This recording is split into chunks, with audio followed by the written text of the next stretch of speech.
వచ్చినప్పుడు దేవా నా తండ్రి మీ యొక్క సన్నిధికి వచ్చి నా తండ్రి ప్రార్థించినప్పుడు మమ్మలను మా దేశమును స్వస్థపరచుదని మీ యొక్క వాక్యం మీరు మాకు నా తండ్రి నా దేవ బోధించి ఉంటుండగా నా తండ్రి ఇదిగో నా తండ్రి మీ మందిరానికి కూడా రాలేనటువంటి పరిస్థితుల్లో లోకంలో నా తండ్రి కలిగి ఉన్నప్పటికీ నా తండ్రి ఇదిగో నా దేవ ఈ యొక్క దినాలు నా తండ్రి మీ సన్నిధికి వచ్చులాగిన మీరు కృపను అనుగ్రహించి నా తండ్రి మీరు నా తండ్రి మీ యొక్క వేకోత్సవాలందరూ కూడా మీ యొక్క మందిరములకు నడిపించిన విధానముకై మీకు స్తోత్రములు చెల్లిస్తున్నాము తండ్రి.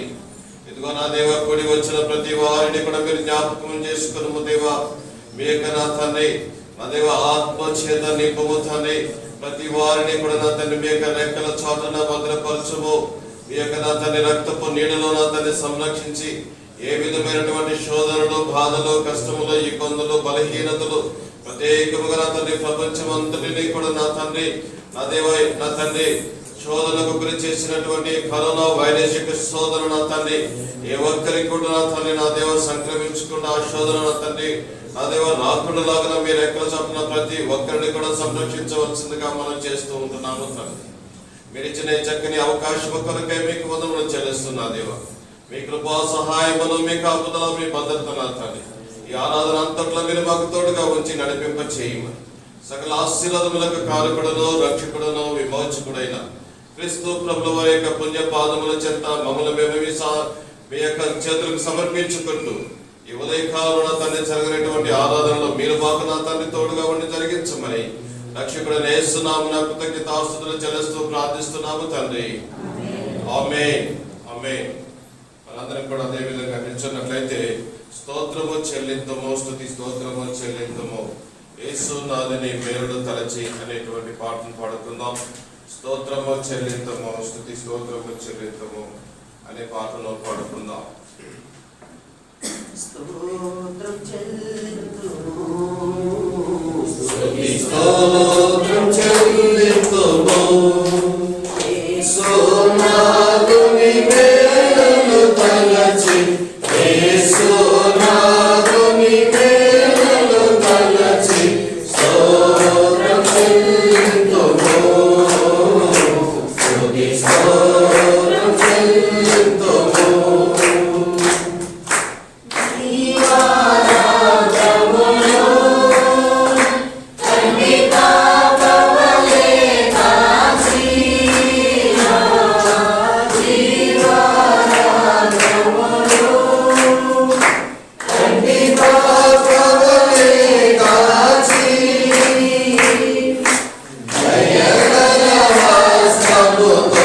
Oh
చేయవలసిందిగా నేను మనం చేస్తూ ఉంటున్న 136వ కీర్తన ప్రారంభించుతూ ఉంటున్నాను.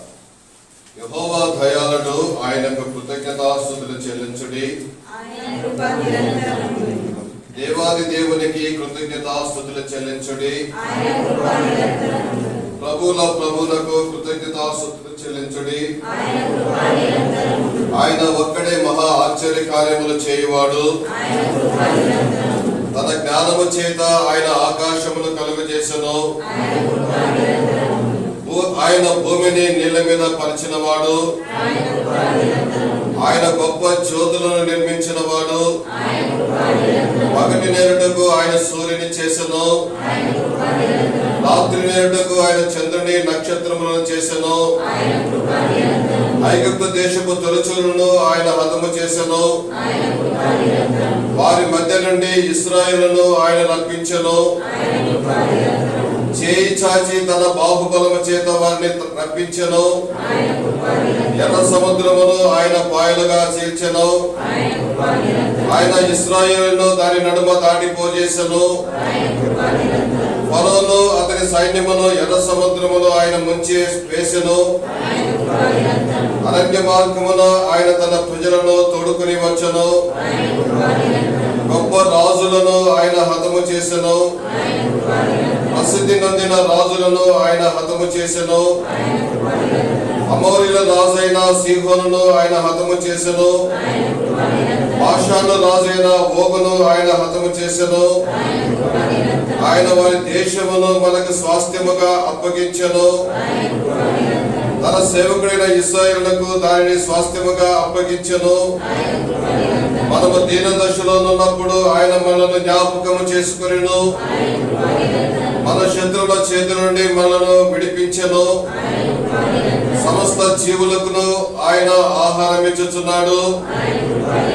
ఆకాశబంధుడు దేవునికి కృతజ్ఞతాస్తుతులు చెల్లించుడి. దేవుడు తన యొక్క వాక్యమును మనందరి కొరకై సమృద్ధిగా దీవించును గాక. ఆమేన్. తరలో వచ్చినట్లయితే ప్రభు నేర్పిన ప్రార్థన చెప్పుకుందాం. పరలోకమందున్న మా తండ్రి, నీ నామం పరిశుద్ధపరచబడును గాక. నీ రాజ్యం మాకు వచ్చును గాక. నీ చిత్తం పరలోకమందు ఎలాగో అలాగే భూమి మీద నెరవేర్చబడును గాక. మాకు కావలసిన ఆహారము నేడు మాకు దయచేయము. మా రుణస్థులను మేము క్షమించిన ప్రకారము మా రుణములను క్షమించుము. మమ్ము శోధనలోకి తేక కీడు నుండి తప్పించుము. ఎందుకనగా రాజ్యమును బలమయు మహిమయు నిరంతరం మీరై ఉన్నారు తండ్రి. ఆమేన్. దయచేసి కూర్చుందాం. సమేనా సోదరులు రాజు గారు ముందుకు వచ్చి ఒక ప్రత్యేకమైన పాట పాడి వినిపించవలసిందిగా నేను మనం చేస్తున్నాను. నీ పాద సన్నిధికి కృపామయ అనేటువంటి పాటను పాడుతున్నాం.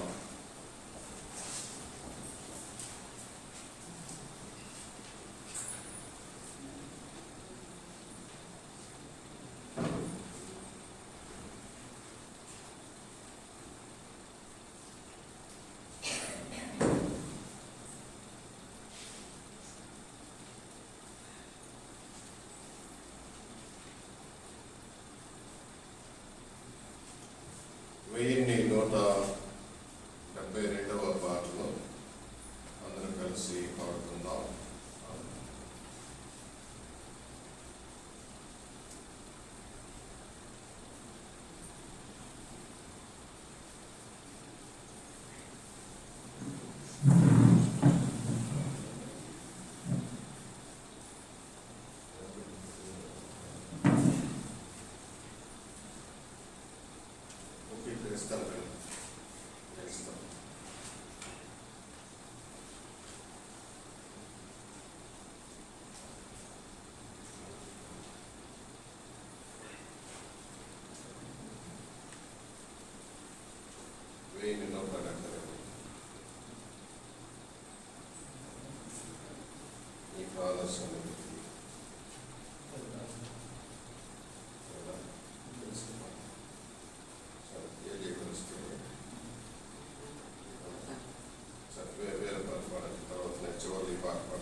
రోగంలో గురించినటువంటి కరోనా వైరస్ గురించినటువంటి భయం, ఆందోళన ప్రజలందరిలో చూచాం.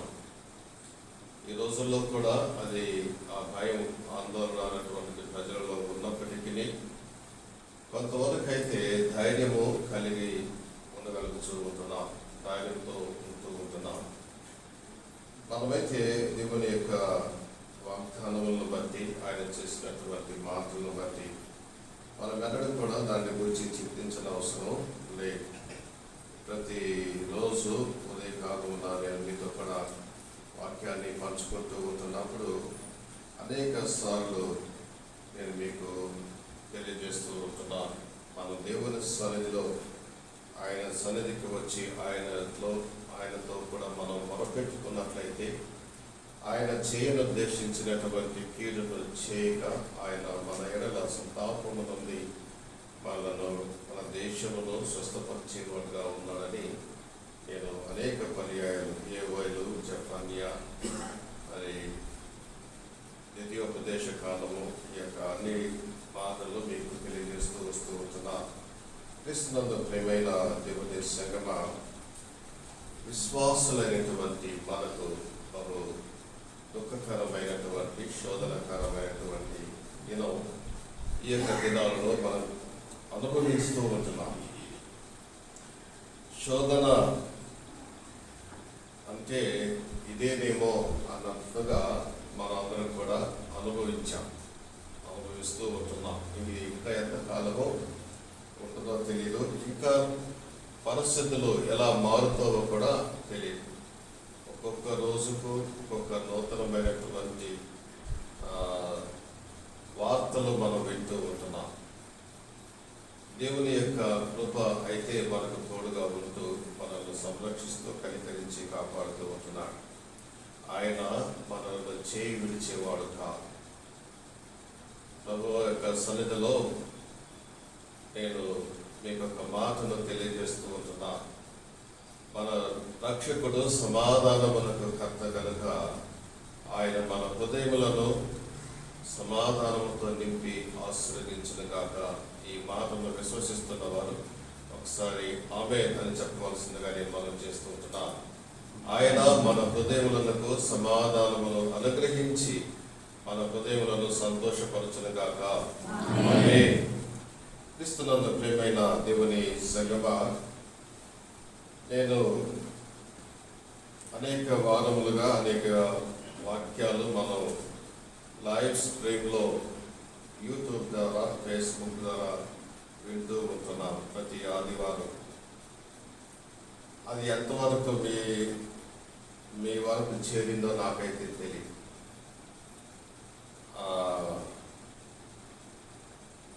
నేను చెక్ చేస్తూ ఉంటున్నప్పుడు దాదాపు 72 మంది చూస్తున్నట్లుగా, అంటే 72 ఇన్స్ట్రుమెంట్స్ ఆ కార్యక్రమాన్ని లైవ్లో చూస్తున్నట్టుగా మాకు కనబడుతూ ఉంటుంది. అలా తగ్గిపోయి నిన్నటి విషయానికి వస్తే 10 మంది మాత్రమే చూసినట్లుగా మేము చూసాం. అంటే ప్రారంభ దశలో ఉన్న ఆ యొక్క భయం కంటే తర్వాత రాను అది తగ్గిపోయిందని నేను చెప్పగలుగుతూ ఉంటున్నాను.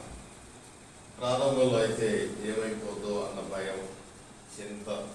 కాబట్టి శ్రద్ధగా ఇంట్లో కూర్చొని మరి వాక్యం ఆ ఫోన్లో పెట్టుకోనో, లేకపోతే టీవీలోకో, లేకపోతే ల్యాప్టాప్లోకో పెట్టుకొని చూస్తూ ఆరాధించే వాళ్ళు. కానీ క్రమేణా అది తగ్గిపోయింది. నేను కొంతమందికి ఫోన్లు చేసి అడిగేవాడిని ఇంటికి వెళ్ళిన తర్వాత, అయ్యా ఈరోజు మీరు వాక్యం విన్నారా, చూసారా అంటే కొంతమంది సమాధానం ఏంటంటే, నేను ఈరోజు ఇంట్లో లేదు సార్ అంటున్నాను. లాక్డౌన్లో ఇంట్లో లేకపోతే ఎక్కడికి వెళ్తావయ్యా అంటే లోకంలో ఉన్నటువంటి వాటి వైపు పరిగెత్తుతో ప్రయాసపడుతూ ఉంటున్నాం. కనీసం ఆదివారం ప్రభు సన్నిధిలో వెళ్ళలేకపోయినప్పటికీ సంఘం ప్రయాసపడి ఏదో నా కోసం, నా కుటుంబం కోసం, నా క్షేమం కోసం ఏదో చేస్తూ ఉంటున్నారు. నేను దానిని మరి ఆ యొక్క ఆరాధనలో పాల్గొనాలి అనేటువంటి ఆలోచనలు కూడా లేనటువంటి స్థితికి దిగజారిపోతూ ఉంటున్నాం. అనగా విశ్వాసములో మనం దిగజారిపోతూ ఉంటున్నాం. విశ్వాసంలో దిగజారిపోతూ ఉంటున్నాం. ప్రారంభ దశలో నేను చెప్పాను, 4:30కు వేకువజామునే 4:30కు ప్రార్థన ప్రారంభమవుతుంది. ప్రార్థనలో పాల్గొనే వాళ్ళందరూ కూడా మీ యొక్క ఫోన్లో నుంచి ఆమెన్ అని టైప్ చేయండి అంటే మాకు 4 గంటలకి ఆమెన్లు వచ్చేది, 4:30 వరకు వచ్చాయి, 6 గంటల వరకు వస్తూ ఉంటాయి. ఇప్పుడు కూడా లేదు. అనగా భయం పోయింది. భయం ఉన్నప్పుడు ప్రభు సన్నిధిలో భక్తితో లేచి ప్రార్థన చేసుకునే వాళ్ళు, దేవా నన్ను కాపాడు అని చెప్పి.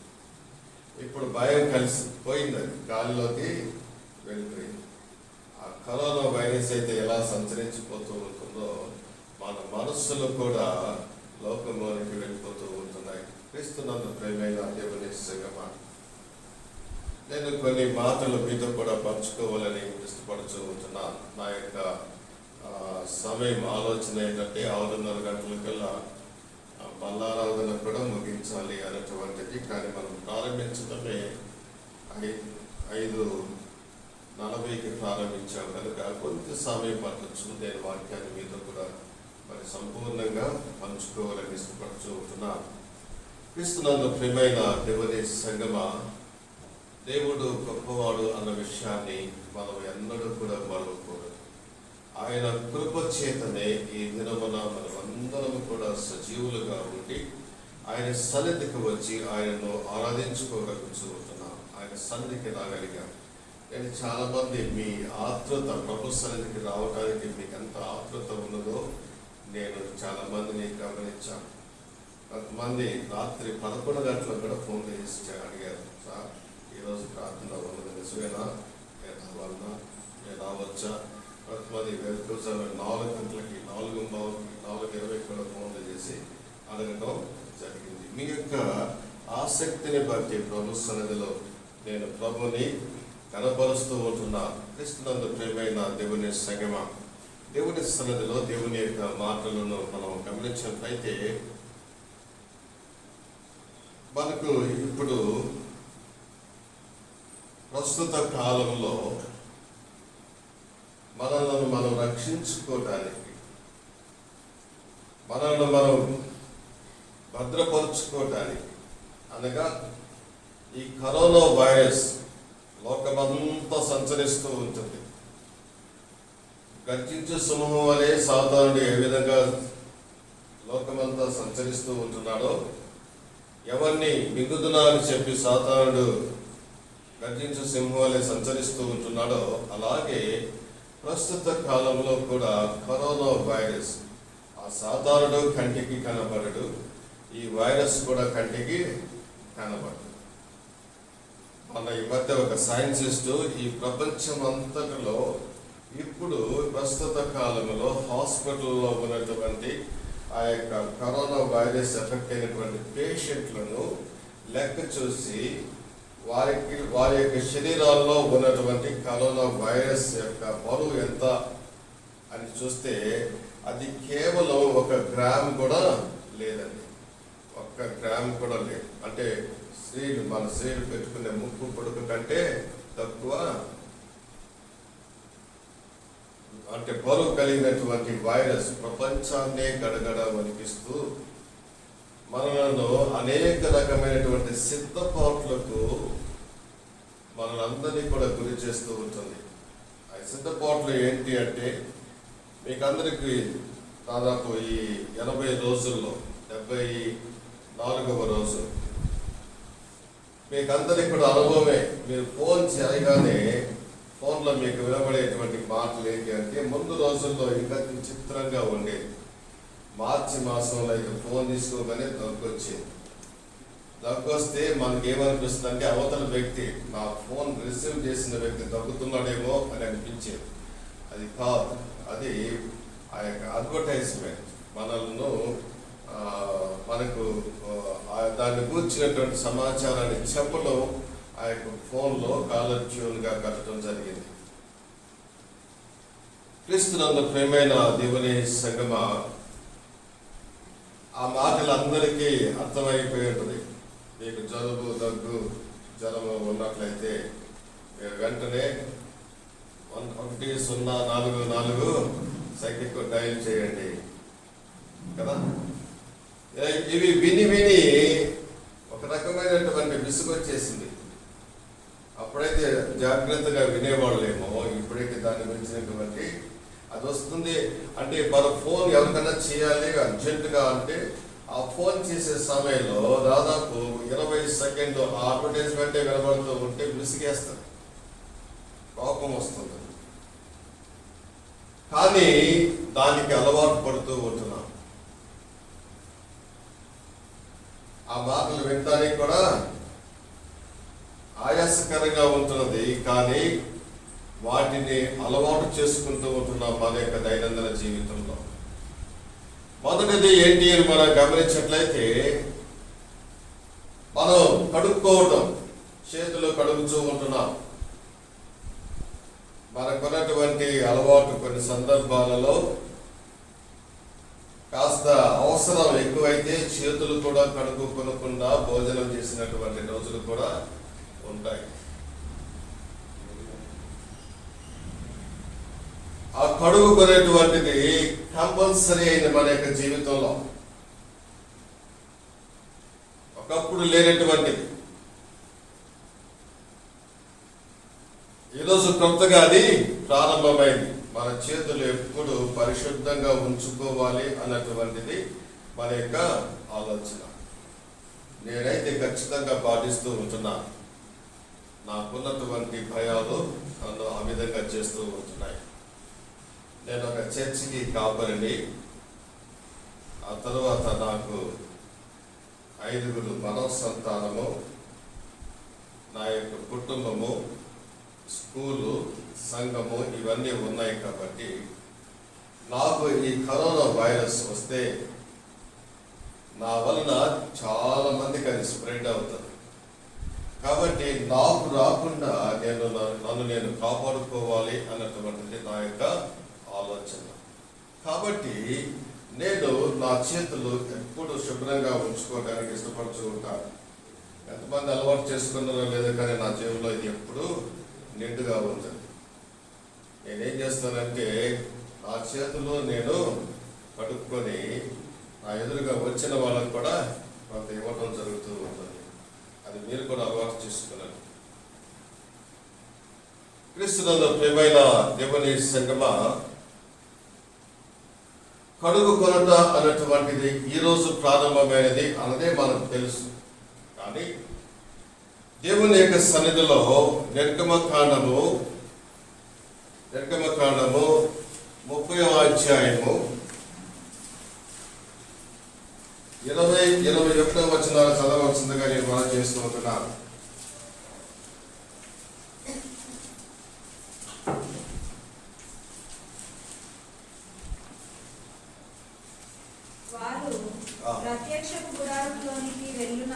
ప్రత్యక్షపు గుడారములోనికి వెళ్ళినప్పుడు సేవ చేసి యెహోవాకు హోమ ధూపమును అర్పించుటకు బలిపీఠమునొద్దకు వచ్చినప్పుడు తాము చావక యుండునట్లు నీళ్లతో కడుగుకొనవలెను.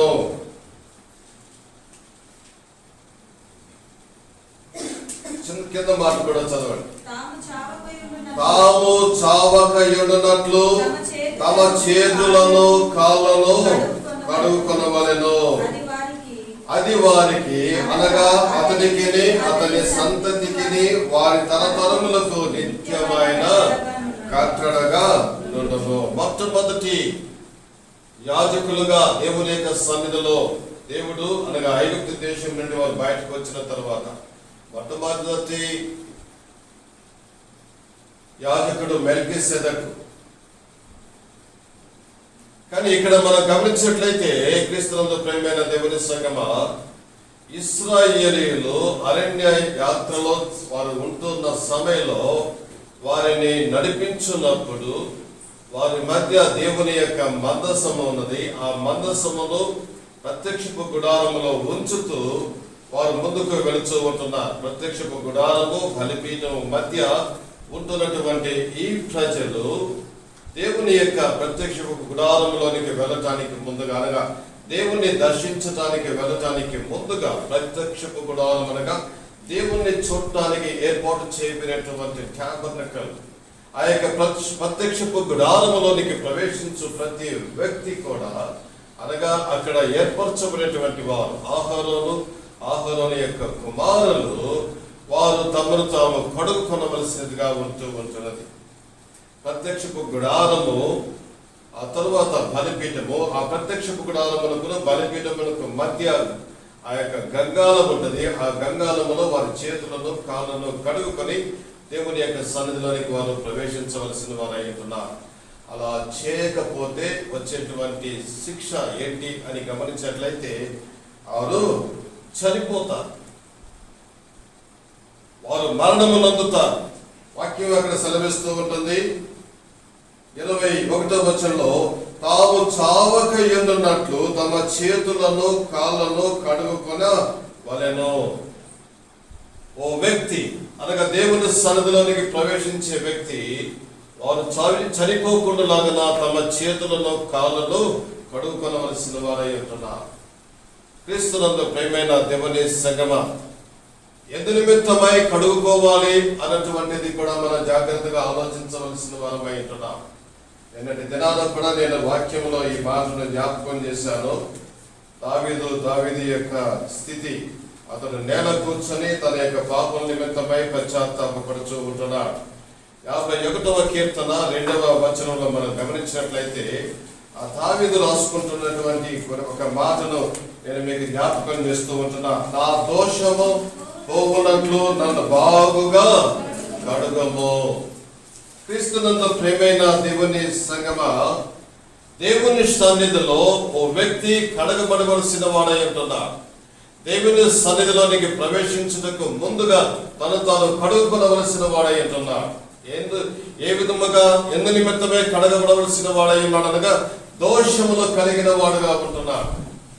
దోషపూరితమైనటువంటి వ్యక్తులుగా మానవులు జీవిస్తూ ఉంటున్నారు కనుక వారి దోషములను వారు కడుగుకొని దేవుని సన్నిధిలోనికి ప్రవేశించవలసిన వారై ఉంటున్నారు.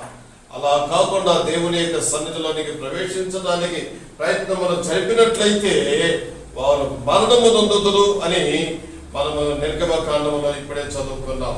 క్రీస్తునందు ప్రియమైన దేవుని సంగమ, దేవుని సన్నిధిలో మనం కడుగుకొనవలసిన వారమై ఉంటున్నాం. ఇక్కడ దావీదు భక్తుడు అంటూ ఉన్నాడు, నా దోషము పోవునట్లు నన్ను బాగుగా కడగము, నా పాపము పోవునట్లు నన్ను పవిత్రపరచుము, నా పాపము పోవునట్లు నన్ను పవిత్రపరచుము. ప్రభు సన్నిధిలో మరొక మాట నేను జ్ఞాపకం చేస్తూ ఉంటున్నాను. యెషయా గ్రంథము 1వ అధ్యాయము 16వ వచనాన్ని మనం జ్ఞాపకం చేసుకున్నట్లయితే దావీదు అంటూ ఉంటున్నాడు, తన ఆ యొక్క ఊరియా భార్యతో తను చేసినటువంటి పాపమును బట్టి దేవుని సన్నిధిలో అతడు నేల కూర్చొని ప్రార్థన చేసుకుంటూ దేవుని సన్నిధిలో విన్నవించుకుంటూ ఉంటున్నాడు. దేవుడు కూడా ఏమంటున్నాడో ఒకసారి ఆలోచించుకుందాం. యెషయా గ్రంథం 1వ అధ్యాయం 16వ వచనంలో గమనించినట్లయితే, మిమ్మును కడుగుకొనిడి, శుద్ధి చేసుకొనిడి, మీ దుష్క్రియలు నాకు కనబడకుండా వాటిని తొలగింపుడి.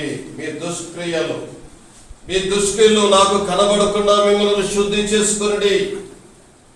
మీ దుష్క్రియలు కనబడకుండా మిమ్మల్ని మీరు శుద్ధి చేసుకుని అని వాక్యం సెలవిస్తూ ఉంటుంది. పైన ఉన్నటువంటి 15వ వచనంలో మనం గమనించినట్లయితే, మీరు చేతులు చాపునప్పుడు మిమ్మల్ని చూడక నా కన్నులు కప్పుకొందును. మీరు చేతులు చాచి దేవా అని చెప్పి మొదలుపెట్టినప్పుడు నేను మిమ్మల్ని చూడక నా కన్నులను కప్పివేసుకుంటానని చెప్పి ఆయన అంటూ ఉంటున్నాడు. కారణం ఏమిటి అన్నది మనం గమనించినట్లయితే అక్కడ వాక్యం సెలవిస్తూ ఉంటుంది, మీరు బహుగా ప్రార్థన చేసినను నేను వినను, మీ చేతులు రక్తముతో నిండి ఉన్నవి. మీ చేతులు రక్తముతో నిండి ఉన్నవి. పాపమును జరిగించుచు పాపపు యొక్క క్రియలకు బానిసలై పాపాంధకారములో జీవిస్తున్నటువంటి ఆ అనుభవం కలిగినటువంటి వ్యక్తులతో దేవుడు మాట్లాడుచున్నటువంటి మాట, మీ చేతులు మీరు కడుగుకొనవలసిన వారై ఉంటున్నారు. ఈ రోజులలో మనం చనిపోతాము అని చెప్పి చేతులు కడుక్కోవడానికి ఇష్టపడుతూ ఉంటున్నాం. ఒకప్పుడు శానిటైజర్ అనేటువంటి మాట చాలా మందికి తెలియదు కదా.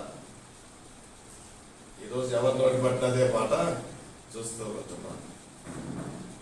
కొంతమంది ఆ యొక్క బాటిల్ ఇళ్లలో కూడా తెచ్చి పెట్టుకున్నారు. ప్రతి వారి ఇంట్లోకి వెళ్ళేటప్పుడు, బయటకు వెళ్ళేటప్పుడు, లోనికి వచ్చినప్పుడు ఇంట్లో కూడా క్లీన్ చేసుకొని వాష్ చేసుకొని వెళ్తూ ఉంటున్నారు. అవసరమే కాదంటం లేదు. ఉన్నటువంటి ప్రస్తుత పరిస్థితులను మనం అధిగమించాలి, పరిస్థితులను జయించాలి అంటే అది అవసరమే కాదని నేను అంటం లేదు. కానీ మన యొక్క గమ్యం ఇది కాదండి. మన లోకం ఇది కాదు. మనం జీవించవలసినటువంటి దేశం ఇది కాదు.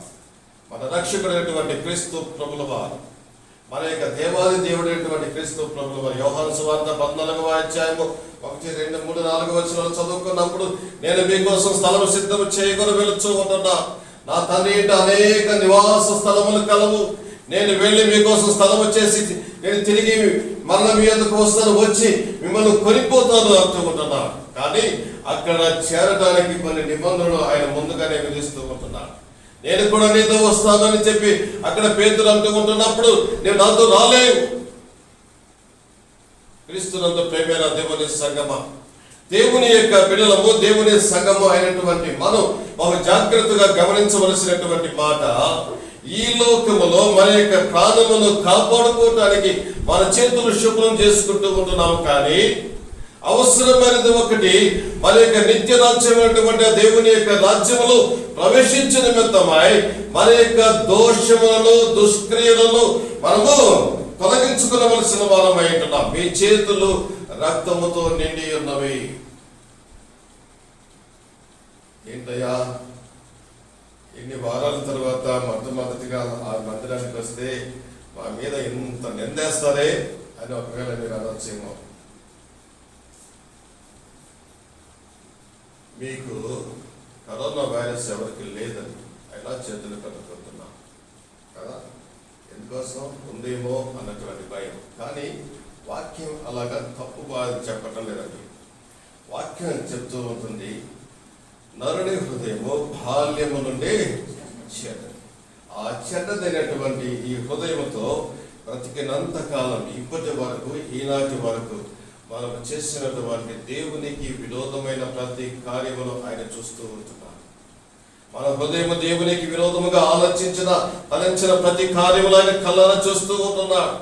తన సహోదరుని చూసి వ్యర్థుడు అని చెప్పు, వాడు నరహంతకుడు అని చెప్పి 1 యోహాను పత్రిక 1వ అధ్యాయం 6వ వచనంలో మనం చూడగలం. దేవుని సన్నిధిలో మనము దేవుని యొక్క బిడ్డలుగా జీవిస్తూ మన యొక్క క్రియల చేతనే మనము పాపములను జరిగించిన వారమై మన చేతులు రక్తముతో నిండి ఉంటున్నవి. వాటిని శుద్ధి చేసుకునవలసిన వారమై ఉంటున్నాం. దేవుని సన్నిధికి ఈ యొక్క శానిటైజర్ అవసరం లేదు. దేవుని సన్నిధిలో శుద్ధ హృదయం కలిగిన వారమై మనము దేవుని సన్నిధికి వెళ్ళవలసిన వారమై ఉంటున్నాం. మనల్ని మనం కడుగుకొనుట అనగా మన శుద్ధి చేసుకున్నట్టు అనగా కేవలం చేతులు కాదండి, మన యొక్క హృదయములో ప్రేరేపించబడిన వారమై మనము చేసినటువంటి ఆ క్రియలు, మన చేతుల ద్వారా క్రియలు చేసినటువంటి వాటిని తొలగించుకోవడానికి మన హృదయాన్ని కడుగుకొనవలసిన వారమై ఉంటున్నాం. హృదయములను పరిశోధించిన వాడైనటువంటి రక్షకుడు మన హృదయమును ఎల్లప్పుడూ చూస్తూ ఉంటున్నాడు కనుక ఆ హృదయము చేత ప్రేరేపించబడి దోషములు చేసినటువంటి ఈ చేతులు కడగబడటం అన్నటువంటిది మన హృదయాన్ని కూడా కడగబడటమే.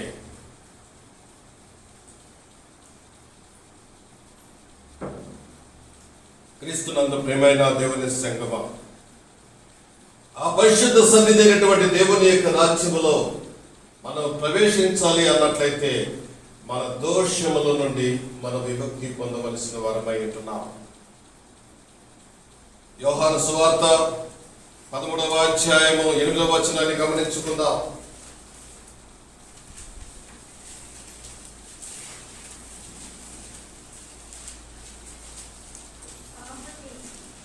యోహాను సువార్త 13వ అధ్యాయము 8వ వచనము, పేతురు నీవెన్నడూ నా పాదములు కడగరాదని ఆయనతో అనెను. అందుకు యేసు, నేను నిన్ను కడగని యెడల నాతో నీకు పాలు లేదనెను. సీమోను పేతురు, ప్రభువా, నా పాదములు మాత్రమే కాక నా చేతులను నా తల కూడా కడుగమని ఆయనతో చెప్పెను. క్రీస్తునందు ప్రేమైన దేవుని సంగమా, యేసు ప్రభువా ఆ యొక్క రాత్రి వేళ భోజనములకు కూర్చున్నటువంటి సమయంలో ఆయన లేచి నిలబడి ఆయన ఒక రుమాలు తీసుకొని నడుములకు కట్టుకొని శిష్యులందరి యొక్క పాదములు కడుగుచూ ఉంటున్న సమయంలో పేతురు వారు తెలియజేస్తున్నటువంటి అబ్జెక్షన్ ఇది ఏంటి అంటే, ప్రభువా, నీవు నా పాదములు కడుగుటకు నేను యోగ్యుడిని కా, నా పాదములు నీవు ముట్టడానికి నేను యోగ్యుడిని కాదు, కాబట్టి నన్ను కడుగొద్దు, నా పాదములు కడుగొద్దు అంటూ ఉంటున్నాడు. కానీ ప్రభువు వారు చెబుతున్నటువంటి మాట ఏంటంటే, నేను నిన్ను కడుగని యెడల నాతో నీకు పాలు లేదు. అనగా నేను నిన్ను పరిశుద్ధునిగా చేయకపోతే నాతో నీకు పాలు లేదు అని చెప్పినప్పుడు వెంటనే పౌలు ఆ మాటలో ఉన్నటువంటి సత్యమును గుర్తిరిగిన వారై, అలాగైతే నన్ను తల నుండి కాలు వరకు ఒకసారి కడిగేమంటూ ఉంటున్నాను. తర్వాత కూడా సంభాషణ జరుగుతూ ఉంటుంది. స్నానం చేసిన వాడు శరీరం అంతా మళ్ళా కడుక్కునే అవసరం లేదంటూ ఉంటున్నాను. క్రీస్తునందు ప్రేమైన దేవుని సంగమా, మనం కడగబడాలి. మనం కడగబడినటువంటి అనుభవానికి మనమందరం కూడా రావాల్సిన వారమై ఉంటున్నాం. 2 తిమోతి 2వ అధ్యాయం 22వ వచనం.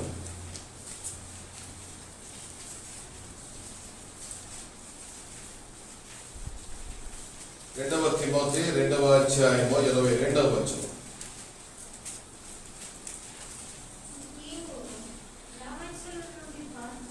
నీవు యవ్వనేచ్ఛల నుండి పారిపోము, పవిత్ర హృదయులై ప్రభువునకు ప్రార్థన చేయ వారితో కూడా నీతిని, విశ్వాసమును, ప్రేమను, సమాధానమును వెంటాడుము. క్రీస్తునందు ప్రేమైన దేవుని సంగమా, పవిత్ర హృదయులై ప్రభువును, దేవునితో పవిత్ర హృదయులుగా మనం కడబడవలసిన వారమై ఉంటున్నాం. మనకు దేవునికి విరోధమైనటువంటి కార్యములు జరిగించేటువంటి ఆ హృదయం ఉంటుండగా ఆ హృదయమును తొలగించుకోవలసిన వారమై ఉంటున్నాం. మనము కలిగి ఉండవలసినటువంటిది పవిత్ర హృదయము. పవిత్ర హృదయము కలిగిన వారమై ఆ యొక్క లోకానుసారమైనటువంటి శరీర సంబంధమైనటువంటి యవ్వనేచ్ఛల నుండి మనము పారిపోవలసిన వారమై ఉంటున్నాం.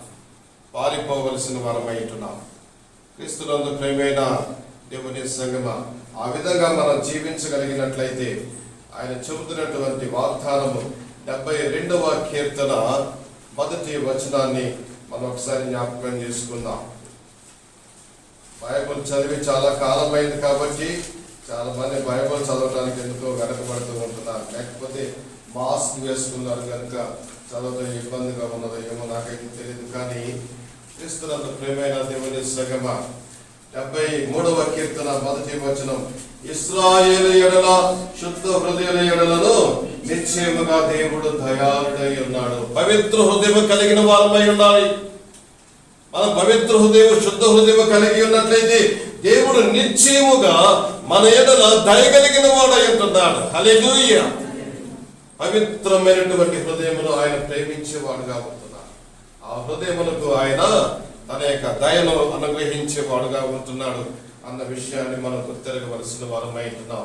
నేను మరలా చెప్తూ ఉంటున్నాను, హృదయంలో ప్రేరేపించబడి మన యొక్క చేతులతో పాపములు జరిగిస్తూ ఉంటాం. కనుకనే మన యొక్క చేతులు మాత్రమే కాదు, కానీ మన హృదయాన్ని కూడా మనం శుద్ధి చేసుకోవలసిన వారమై ఉంటున్నాం. మనల్ని అయితే మన క్రీస్తు ప్రభువుల వారు తన యొక్క రక్తము చేత మనల్ని కడిగి శుద్ధీకరించిన వాడై ఉంటున్నాడు. తన యొక్క రక్తము చేత మన యొక్క పాపములన్నింటినీ కూడా కడిగిన వాడై ఉంటున్నాడు. ఆయనను అంగీకరించి నా పాపములను క్షమించమని అడిగిన ప్రతి వారి హృదయమును ఆయన శుద్ధి చేసేవాడుగా ఉంటున్నాడు. ప్రతి వారి యొక్క చేతులను ఆయన శుద్ధి చేసేవాడుగా ఉంటున్నాడు. నీవు శానిటైజ్ చేసుకునేటువంటి చేతులు కరోనా వైరస్ యొక్క ప్రభావం నుండి నేను తప్పించవచ్చునేమో, కానీ పరలోకానికి ఏ మాత్రము కూడా తీసుకుని వెళ్ళదండి. పరలోకమునకు మనల్ని తీసుకుని వెళ్ళింది క్రీస్తు ప్రభుల వారి యొక్క రక్తము మాత్రమే. ఈ లోకము అశాశ్వతము. అశాశ్వతమైనటువంటి ఈ లోకములో మనకున్నటువంటి స్థితిని కాపాడుకునే నిమిత్తమై, మన ప్రాణములను కాపాడుకునే నిమిత్తమై ప్రభు సన్నిధికి క్షమించండి, మన యొక్క ప్రాణములను కాపాడుకునే నిమిత్తమై మనం మన చేతులు శుద్ధం చేసుకుంటూ ఉంటున్నాం. కానీ పరలోక రాజ్యమైనటువంటి ఆ నిత్య రాజ్యంలో ప్రవేశించిన నిమిత్తమై మన హృదయమును శుద్ధి చేసుకునవలసిన వారమై ఉంటున్నాం. హృదయ శుద్ధి గల వారు దానిలో వారు ఎవరు చేస్తారమ్మా? హల్లెలూయా. కూర్చున్నటువంటి మనమందరం కూడా ఆలోచించుకుందాం. నా దేవుని చూసే హృదయం నాకు కావాలి అని ప్రభు సన్నిధిలో ప్రార్థన చేసుకున్నా. శుద్ధ హృదయుడు ఆయన దయాళుడై ఉన్నాడు. శుద్ధ హృదయుడు ఆయన దయాళుడై ఉంటున్నాడు. పరలోక రాజ్యానికి శానిటైజర్ ఏమాత్రం పనికిరాదండి. పరలోక రాజ్యానికి కావలసింది క్రీస్తు ప్రభుల వారి యొక్క రక్తము చేత కడగబడినటువంటి హృదయం. రెండవది జ్ఞాపకం చేస్తూ ఉంటున్నాను, మాస్క్. నేను త్వరగా చెప్పుకుంటూ వెళ్తాను, సమయం అవుతూ.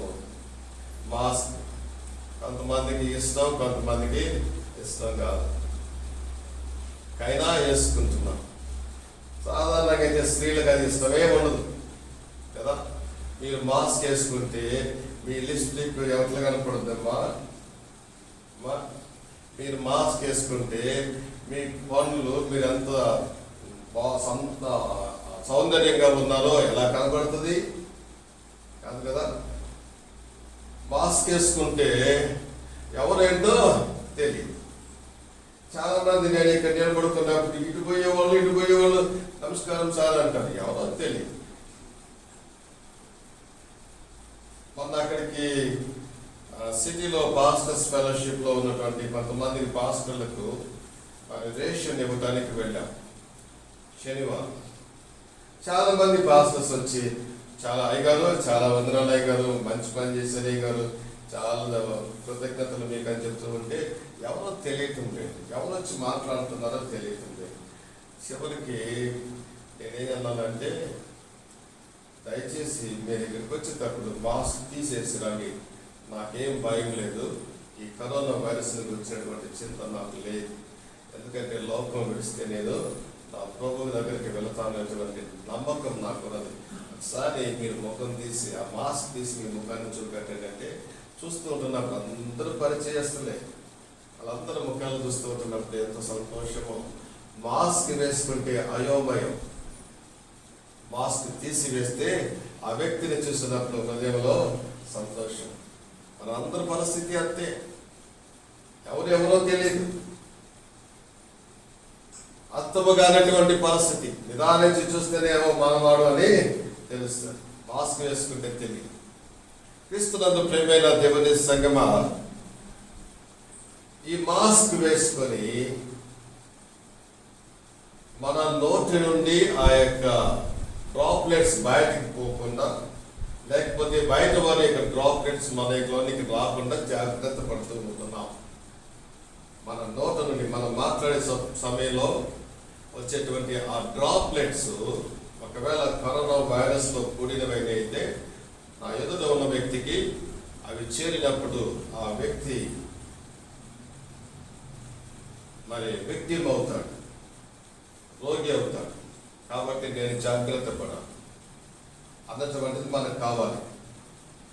ఎదుటి వ్యక్తిని చూసి భయపడి ఆందోళనతో మనసుకు వేసుకోవడం కాదండి. ఆయనకు ఉంటుందేమో నాకు వస్తుంది అని కాదు, నాకున్నట్లయితే ఆ వ్యక్తికి రాకూడదు అనేటువంటి మనకు కావలసినటువంటి ఆ యొక్క మంచి ఆలోచన.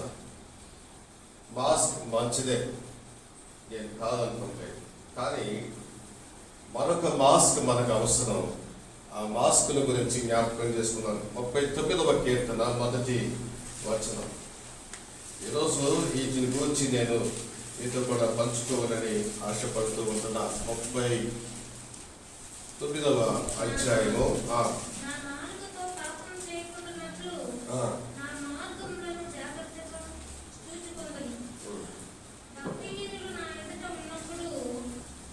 నా నోటికి చిక్కము ఉంచుకుందుననుకొంటిని.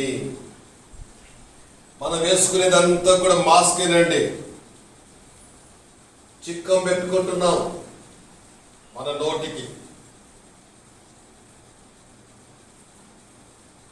బయట ఎదుటివైనటువంటి వ్యక్తికి, లేకపోతే ఆ వ్యక్తి ద్వారా నాకు, నా ద్వారా ఆ వ్యక్తికో ఈ యొక్క శోధన రాకుండా లాగున మనం జాగ్రత్త పడుతూ ఉంటున్నాం. కానీ పాప ప్రపంచమైనటువంటి ఈ నాలుక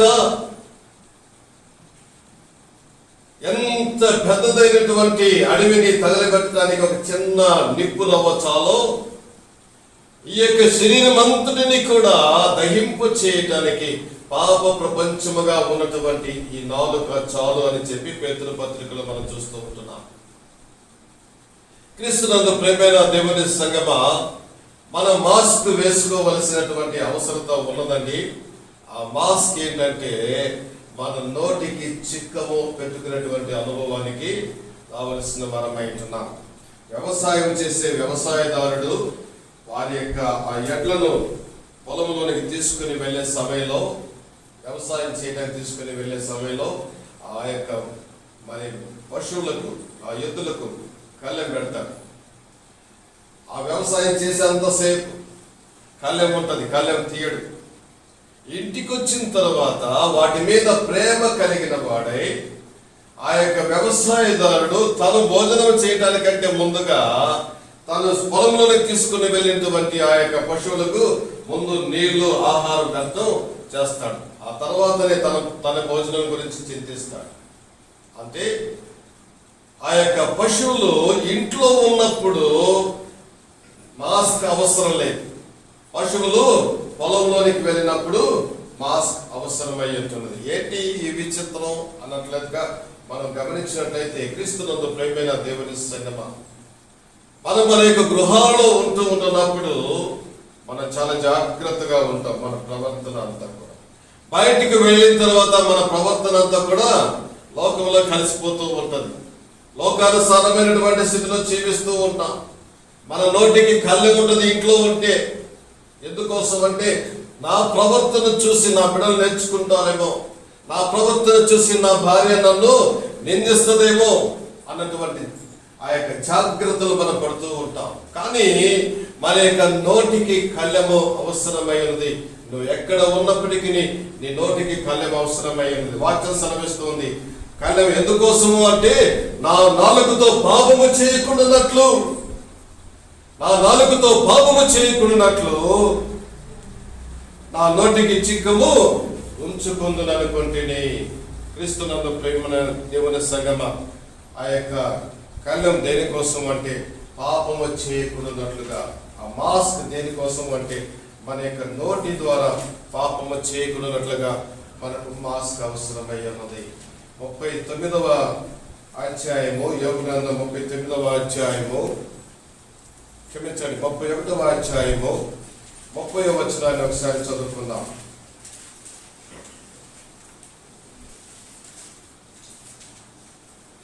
31:30.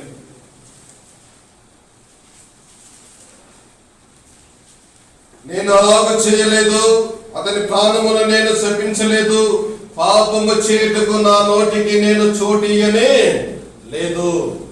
భక్తుడైనటువంటి యోబు, అంతటి నీతిమంతుడు మరొకడు లేడు అని మరి బిరుదు పొందినటువంటి ఈ భక్తుడు దేవుని సన్నిధిలో తాను తెలియజేసుకుంటూ ఉంటున్నాడు. తన కన్నులతో నిబంధన చేసుకున్నాడంట.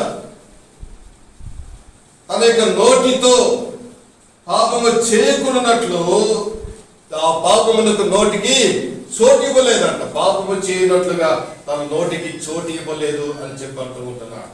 క్రీస్తునందు ప్రేమైన దేవుని సంగమ, మనము కూడా మన యొక్క నోటిని ఏ విధంగా కాచుకుంటున్నామో ఆలోచించుకోవాలి. కొంతమందికి తెలుగులో ఒక మాట ఉందండి, నోటి దురద ఎక్కువ అని చెప్పి.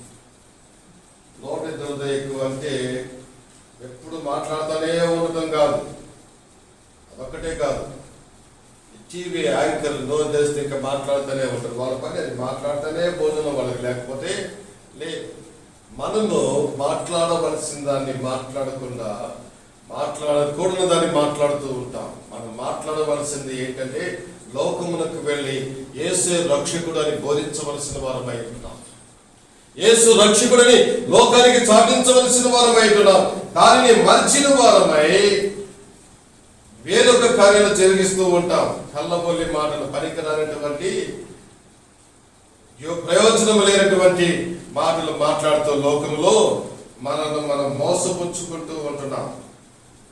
యాకోబు పత్రిక 1:26 ఎవడు నిన్ను నోటికి కళ్ళెము పెట్టుకొనక తన హృదయమును మోసపరుచుకొనుచు భక్తి గలవాడని అనుకునేల వాని భక్తి వ్యర్థమే. మాస్క్ పెట్టుకుంటున్నాడండి, కానీ ఏమని చెప్పుకుంటున్నాడు? నేను భక్తి గలవాడని. మనకు మాస్క్ వేసుకుంటున్నాడు, భక్తి అన్నటువంటి మాస్క్ వేసుకుంటున్నాడు, కానీ తనలో ఏమి లేదండి. నోటికి కళ్ళెము పెట్టుకొనక తన హృదయమును మోసపరుచుకుంటూ ఉంటున్నాడు. మాస్క్ వేసుకుంటాను, మాట్లాడకూడదు అని చెప్పి, కానీ హృదయము అన్ని కార్యాలు జరిగిస్తూ ఉంటుంది. ఇది మనం జాగ్రత్తగా గమనించవలసినటువంటి విషయం. దేవుని బిడలమైనటువంటి మనం మన హృదయమును శుద్ధి చేసుకోవలసిన వారమై ఉంటున్నాం. మన హృదయము పరిశుద్ధమైనదిగా ఉండాలి. హృదయంలో ప్రేరేపించబడింది నోటి ద్వారా వస్తూ ఉంటుంది. నేను ఇందాక జ్ఞాపకం చేశాను, హృదయంలో ప్రేరేపించబడింది చేతులతో జరిగిస్తూ ఉంటాం. హృదయంలో ప్రేరేపించబడింది నోటి ద్వారా జరిగిస్తూ ఉంటాం. మనం అనుకుంటూ ఉంటాం, నాకు చాలా తెలివి కాబట్టి నేను చాలా క్లవర్గా మాట్లాడగలను అని చెప్పి. క్రీస్తునందు ప్రియమైన దేవుని సంగమా, ఈ వాక్యాన్ని బహు జాగ్రత్తగా మనం గమనించవలసిన వారమై ఉంటాము. ఎవడైనా నోటికి కళ్ళెము పెట్టుకొనక తన హృదయమును మోసపరుచుకొనొచ్చు ఏమని చెప్పుకుంటున్నాడండి? భక్తి గలవాడని అనుకుని ఎడలా వాని భక్తి వ్యర్థమే. భక్తి అంటే మాస్క్. ఈ భక్తి అనేటువంటి మాస్క్ తగిలించుకుని నేను భక్తి పనులనే అని చెప్పుకుంటూ ఉన్నట్లయితే వాని భక్తి వ్యర్థమే. ఈ మాస్క్ మనల్ని రక్షించదు, కానీ ఈ మనం వేసుకున్నటువంటి మాస్క్ ఈ శరీరాన్ని రక్షించవచ్చునేమో, కానీ ఈ లోకం విడిచిన తర్వాత మనల్ని రక్షించగలిగినటువంటిది ఆ దేవుని కృప గనుక ఆ దేవుని కృపను కలిగిన వారమై భక్తిని మన హృదయములకు అలవాటు చేసుకుందాం. మన హృదయంలో భక్తి కలిగిన వారముగా మనం జీవించడానికి ప్రయత్నాలు చేద్దాం. క్రీస్తునందు ప్రియమైన దేవుని సంగమా, 2 మాటలు చెప్పాను, ఇంకా 2 ఉన్నాయి. 2 కూడా చెప్పి ముగించడానికి ప్రయత్నం చేస్తాను. 3 సోషల్ డిస్టెన్స్. చూడండి, దాదాపు 150 మంది కూర్చునేటువంటి మందిరంలో 35 మంది కూర్చున్నాం కదా. 3వ వంతు కూడా లేదు. సగము కంటే తక్కువ మంది మందిరంలో కూర్చున్నాం. ఎందుకోసం? ప్రశాంతం దాకితే ఏలియాకి ఏమన్నా అయిపోద్దేమో, ఏలియాని దాకితే ప్రశాంత్కి ఏమన్నా అయిపోద్దేమో. ఒకరి నుంచి వచ్చితే ఒకరికి భయం. అక్కడ ఒక కుటుంబం నుంచి వచ్చారు కనుక వాళ్ళందరినీ ఒక బెంచ్ మీద కూర్చోబెట్టాం. ఆ కుటుంబస్తులు ఒకరిని చూస్తే ఒకరికి భయము లేదు. ఆ 2 బెంచ్ల్లో ఉన్నటువంటి వాళ్ళు ఒక కుటుంబం నుంచి వచ్చిన వాళ్ళు. వారు కలిసే ఇంట్లో ఉంటున్నారు కాబట్టి ఇక్కడ కూడా కలిసే కూర్చోవచ్చు. కానీ మా ఇంటికి సంబంధించినటువంటి వ్యక్తి నా పక్కన కూర్చోడానికి వీళ్ళు. ఎందుకోసం తెలుసా? భయం. డిస్టెన్స్ మెయింటైన్ చేయాలి, సోషల్ డిస్టెన్స్ మెయింటైన్ చేయాలి. ఈ పదం కూడా చాలా మందికి తెలియదు. సోషల్ డిస్టెన్స్ అనేటువంటిది అది ఎప్పటి నుంచో ఉన్నటువంటిదే, మనకు తెలుసు, పాటించం. మీరు బ్యాంక్స్కి వెళ్ళినట్లయితే ఆ బ్యాంకులో లైన్ వేసి ఉంటారు. మన కౌంటర్కి వెళ్ళాలంటే ఆ లైన్ దగ్గరే నిలబడుకోవాలి. వ్యక్తి ఖాళీ అయిన తర్వాతనే మనం అక్కడికి వెళ్ళాలి. What is there between these 2 people అంటే దట్ ఈస్ సోషల్ డిస్టెన్స్. ఆ 2 వ్యక్తుల మధ్య సోషల్ డిస్టెన్స్ ఉంటుంది. అలాంటి అనుభవం ఈ శరీర సంబంధానికి అవసరమై ఉన్నప్పటికీ క్రీస్తునందు ప్రియమైన దేవుని సంగమా, మనకు ఈ లోకంలో ఉన్నటువంటి ఈ యొక్క శరీరాన్ని కాసుకునటం మాత్రమే కాదు, కానీ పరలోక రాజ్యమునకు మనం అందరూ కూడా వెనుటకు అవసరమైనటువంటి ఆయనకును మనకును ఉన్నటువంటి ఎడబాటును తొలగించుకుని ఆయనతో ఐక్యమై ఉండవలసిన వారమై ఉన్నాం. హల్లెలూయా. దేవునికి దూరమైన వాడు నరకానికి వెళ్తాడు, కానీ దేవునికి సమీపమైన వాడు దేవుని దగ్గరికి వెళ్తాడు. ఆయన దగ్గరికి వెళ్ళి జీవించడానికి అర్హుడు అవుతాడు. ఈ లోకంలో మనం ఒకరినొకరు కలిసి ఉంటే, పక్క పక్కనే ఉంటే మనము చనిపోతామేమో అన్న భయం. కానీ దేవుని విషయానికి వస్తే ఆ భయంలే. దేవుని సమీపించిన వాడు, దేవుని హత్తుకొని జీవించేవాడు, దేవునితో సహవాసము కలిగిన వాడు దేవునితో కూడా జీవించే హక్కును పొందుకుంటాడు. దావీదుని గురించి నేను చెప్పబోయేటువంటి మాట, దావీదుని గురించి దేవుడు ఏమంటున్నాడండి? నా హృదయాన సాధన, నా హృదయంలో కలిగేటువంటి ఉద్దేశాలను అనుసరించేవాడు దావీదు. క్రీస్తునందు ప్రియమైన దేవుని సంగమా, ఒకసారి కీర్తనలు 1వ అధ్యాయం 1వ వచనం చదవండి. అమ్మ బైబిల్ తీసుకుని చదవండి, చూద్దాం. దుష్టుల ఆలోచన చొప్పున నడవక, పాపుల మార్గమున నిలవక, అపహాసకుల కూర్చున్న చోటున కూర్చుండక. మన యొక్క జీవితానికి దేవునితో సహవాసము చేయడానికి అవసరమైనటువంటి కార్యం ఏంటనగా, దుష్టుల ఆలోచన చొప్పున నడవక, పాపుల మార్గమున నిలువక, అపహాసకుల కూర్చున్న చోటును కూర్చుండక మన హృదయాన్ని కాపాడుకోవలసిన వారమై ఉన్నాం. అప్పుడు దేవునికి సమీపస్తులుగా ఉంటాం. దుష్టులతోనూ పాపులతోనూ అపహాసకులతో మనం సహవాసం చేసినట్లయితే, వారితో సమీపముగా ఉన్నట్లయితే దేవునికి దూరస్తులమైపోతాం. ఈ లోకములో మనల్ని మనం డిస్టెన్స్ మెయింటైన్ చేసుకోవచ్చు. మనం అనుకుంటాం, మనం మాట్లాడుతూ ఉంటాం, మనం ప్రవర్తిస్తూ ఉంటాం కూడా. ఎవరైనా మనకు ఇష్టము కాని వ్యక్తి ఉంటే మనం అంటాం, నేను డిస్టెన్స్ మెయింటైన్ చేస్తున్నా ఫలానా వ్యక్తితో, అంటే నేను అతనికి దూరంగా ఉంటున్నా. మన పిల్లలు కూడా చెప్తూ ఉంటాం, రే ఫలానా వాడు మంచోడు కాదు, వాడికి దూరంగా ఉండు, అంటే వారితో ఉంటే నీకు ఆ ప్రవర్తన వస్తుంది అని చెప్పి. క్రీస్తునందు ప్రియమైన దేవుని సంగమా, జాగ్రత్తగా గమనించవలసినటువంటి మాట, ఈ లోకములో అపవిత్రాత్ముడైన సాతానుకి మన దూరంగా జీవించవలసిన వారమైతున్నాం. దేవునితో సమీపంగా ఉండవలసిన వారమైతున్నాం. మనం మెయింటైన్ చేయవలసినటువంటి డిస్టెన్స్ ఏంటి అంటే, సాతానుకు దూరంగా జీవించడం, సాతాను యొక్క తలుపులకు దూరంగా జీవించడం, సాతాను యొక్క ప్రేరేపణకు దూరంగా జీవించడం, సాతాను కనిపించేటువంటి క్రియలకు ఆ యొక్క శోధనలకు దూరంగా జీవించడం అవసరమైనది. అప్పుడు మనం దేవునితో సమీపస్తులుగా ఉంటాం, దేవునితో సమీపస్తులుగా ఉంటాం. యోధ 1వ అధ్యాయము 1వ అధ్యాయంలో అండి, యోధ 23వ వచనం.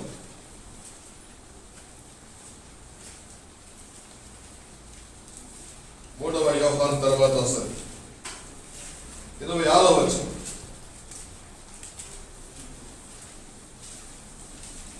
23 అండి, 23. అగ్నిలో నుండి లాగినట్టు కొందరిని రక్షించుడి. శరీర సంబంధమైన వారి అపవిత్ర ప్రవర్తనకు ఏ మాత్రమును ఒప్పుకొనక దానిని అసహించుకొనొచ్చు భయముతో కొందరిని కరుణించండి. శరీర సంబంధమైన వాటిని ఏ మాత్రము కూడా ఒప్పుకొనకూడదు, దానికి దూరంగా జీవించవలసిన వారమై ఉన్నాం. శరీర సంబంధమైన వాటిని వ్యతిరేకించవలసిన వారమై ఉంటున్నాం. కరోనాకి ఏం అవసరం అండి? కరోనాకి ఏం అవసరమా? మన శరీరం అవసరం. శరీరం దొరికితే అది విశ్రమించిపోయి మన శరీరాన్ని అతలాకుతలం చేసేస్తాం. సాధారణకు కూడా అంతే. సాధారణకు మన శరీరం అవసరము. మన శరీరాన్ని అతడు సద్వినియోగపరుచుకొని మన శరీరంలోనికి ప్రవేశించి తన యొక్క ఆలోచన చొప్పున మనం ప్రవర్తించడం ద్వారా మనలను నరకాగ్నికి తీసుకుని పోయేవాడుగా ఉంటున్నాడు. కానీ ఈ శరీరంలో విడిచిపెట్టి దేవుని హత్తుకుని జీవించగలిగినట్లయితే దేవుడు మనల్ని నిత్య రాజ్యమైనటువంటి తన రాజ్యములకు తీసుకుని వెళ్ళేవాడై ఉన్నాడన్న విషయాన్ని మనం గమనించవలసిన వారమై ఉంటున్నాం. ఎందుకోసం అంటే ఎఫెసీయులకు రాసినటువంటి పత్రిక 6వ అధ్యాయం 12వ వచనంలో సెలవిస్తూ ఉంటున్నది, మీరు పోరాడునది శరీర సంబంధులతో కాదు, అంధకార సంబంధమైనటువంటి ఈ లోక నాదులతో మీరు పోరాడుతూ ఉంటున్నారు కనుక మిమ్మల్ని మీరు జాగ్రత్తగా చేసుకోండి అని చెప్పి వాక్యం చదివేస్తూ ఉంటారు. చదవండి 6వ అధ్యాయము 12వ వచనం. మనము పోరాడున్నది శరీరులతో కాదు, కానీ ప్రధానులతోనూ అంధకారులతోనూ అంధకార సంబంధులకు లోకనాథులతో ఆకాశ మండలం అందున్న దురాత్మల సమూహములతో మనము పోరాడుచున్నాము. మనము వారితో పోరాడి వారిని జయించవలసిన వారమై ఉంటున్నాం.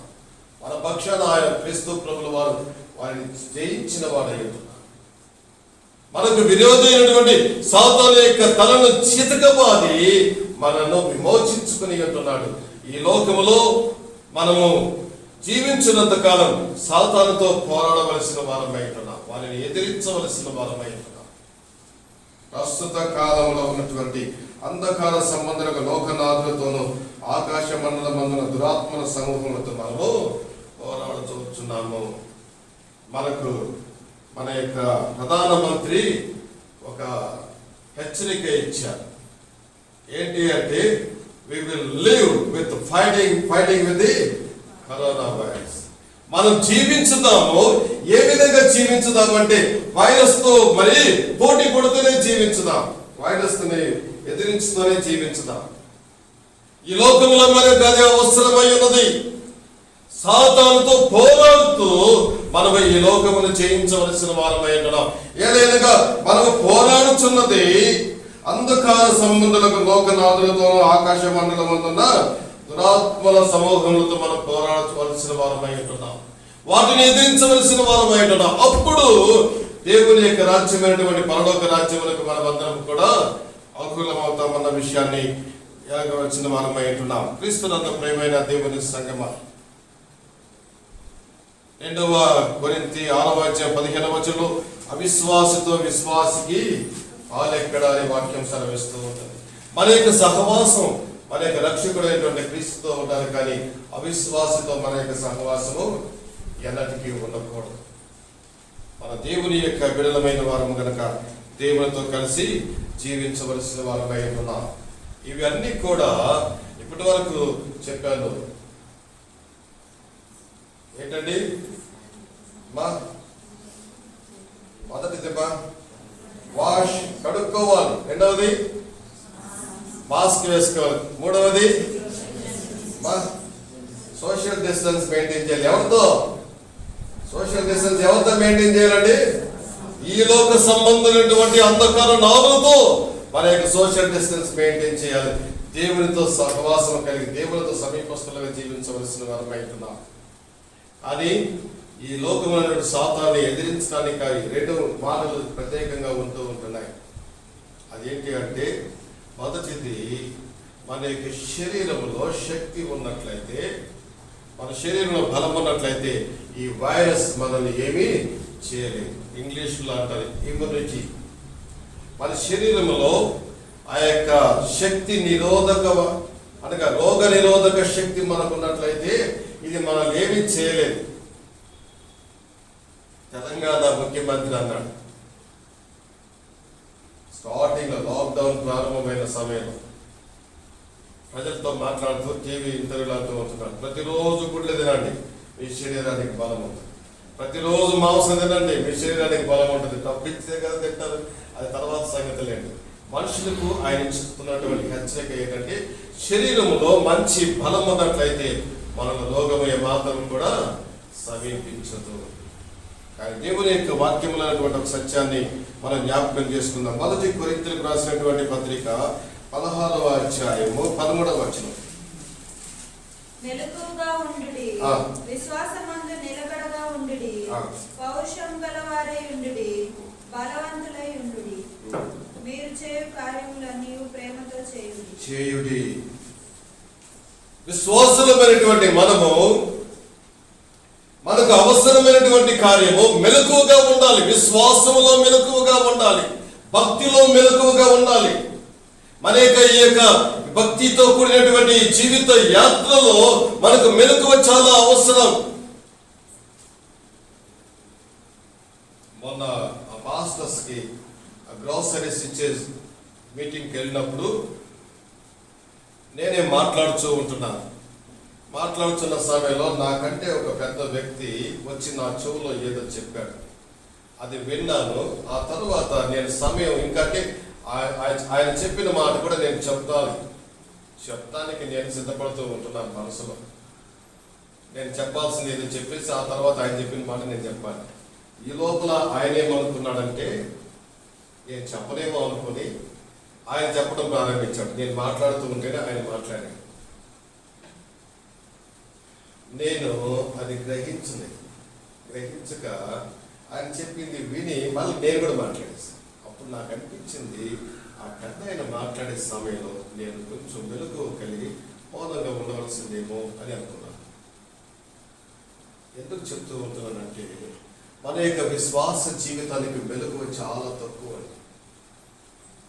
సాధారణంగానే మనం నిద్రపోతున్నాం కదా. ఆదివారం రోజున ఇంటికి వెళ్ళిన తర్వాత చర్చిలో పాస్టర్ గారు ఏం చెప్పారు వాక్యం అని చెప్పి మళ్ళా ఒకసారి మెలకువ వేసుకోవడం మన జీవితానికి లేదు.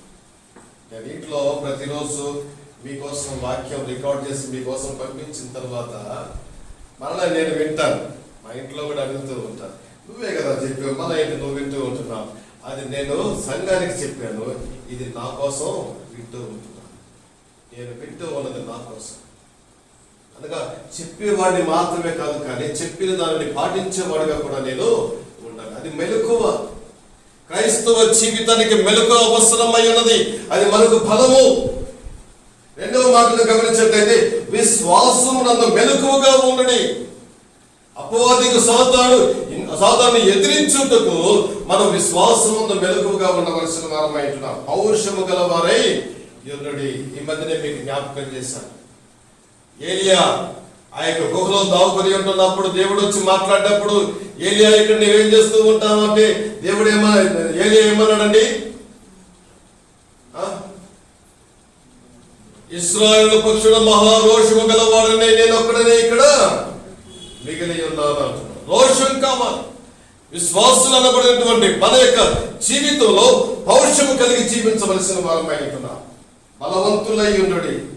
మనకు బలమును అనుగ్రహించినటువంటి దేవుని యొక్క బిడలము కనుక ఆ దేవుని యొక్క బలమును కలిగిన వారమై ఉంటున్నాం. మనం పాడుకుంటూ ఉంటాం, యెహోవా నా బలమా. మనకు బలముగా ఉన్నటువంటి దేవుని యొక్క బిడలముగా మనం ఉన్నట్లయితే ఆయన మనకు బలముగా ఉంటాడు కనుక మనము లోకంలో ఉన్నటువంటి రోగముల గురించి కూడా మనం చింతించిన అవసరం లేదండి. మన దేవుడు లోకములోనికి వచ్చినప్పుడు అనేకులు రోగములను ఆయన స్వస్థపరిచిన వాడు. మార్కు సువార్త 1వ అధ్యాయం 2వ అధ్యాయంలో మనం గమనించినట్లయితే రోగులను ఆయన దగ్గరకు గుంపులుగా తీసుకుని వస్తూ ఉంటున్నప్పుడు ఆయన వారిని స్వస్థపరుస్తూ ఉంటున్నాడు. ఆయన సమయం అయిపోయి ఆయన వెళ్ళిపోయాడు. కానీ ఆయన తరువాత మిగిలినటువంటి శిష్యులు కూడా వారు వెళ్ళిపోతూ ఉన్నప్పుడు వారికి రుమాలు తగిలిన రుమాలు తీసుకొచ్చి రోగి మీద పెడితే బాగైపోతూ ఉంటున్నారు. వారి యొక్క నడికట్లు ఆ యొక్క మరి దేవుని యొక్క సేవకులకు తగిలినప్పుడు ఆ నడికట్లు తీసుకుని వెళ్ళి ఆ యొక్క రోగుల మీద వస్తూ ఉంటున్నప్పుడు రోగులు స్వస్థపరుస్తూ ఉంటున్నారు. కుంటివారు దేవాలయం దగ్గర వాకిటి దగ్గర నిలబడి ఉంటున్నప్పుడు ఆ యొక్క పేతురు యోహాను మధ్యాహ్నంలో దేవుని మందిరానికి వెళుతూ ఉంటున్నప్పుడు వారి యొక్క భిక్ష మడుక్కునేవారు వారి వైపు చూస్తూ ఉంటే నా దగ్గర ఏమీ లేవు, వెండి బంగారం నా దగ్గర లేవు, కానీ ఇదిగో నాకు కలిగిన దాన్ని నీకు ఇస్తూ ఉన్నాను, నజరేయుడైన యేసు నామమున నీవు లేచి నడుమని వాగ్దానం చేసినటువంటి దేవుడు. ఆ కార్యములు దేవుడు జరిగించిన వాడు అంటున్నాడు. తన యొక్క సేవకుల ద్వారా కూడా గొప్ప అద్భుతాలు జరిగించి రోగముల నుండి విడుదల కలిగించిన వాడు. స్వస్థపరచి యెహోవాను నేనే అని వాగ్దానం వచ్చేసిన దేవుడు మనకు ఉంటుండగా కరోనా గురించి చింతించడం కాదు, కానీ ఈ లోకం విడిచిన తర్వాత మనం వెళ్ళవలసినటువంటి రాజ్యములకు వెళ్ళటానికి మనకు బలము కావాలి. ఆ బలమును మనం ధరించుకోవలసిన వారమై ఉన్నాం. దానికి అవసరమైనది మెలకువ అనేటువంటి బలము, విశ్వాసము అనేటువంటి బలము, పౌరుషము అనేటువంటి బలము, ప్రేమ అనేటువంటి బలాన్ని మనం కలిగి ఉండవలసిన వారమై ఉంటున్నాం. ప్రేమ లేని వాడు నావాడు కాడు. క్రీస్తునందు ప్రియమైన దేవుని సంగమా, మనం ఆత్మలో బలవంతులమై ఉండవలసిన వారమై ఉంటున్నాం. ఆత్మలో బలవంతులమై ఉండవలసిన వారమై ఉంటున్నాం. 1 యోహాను 2వ అధ్యాయం 14వ వచనం.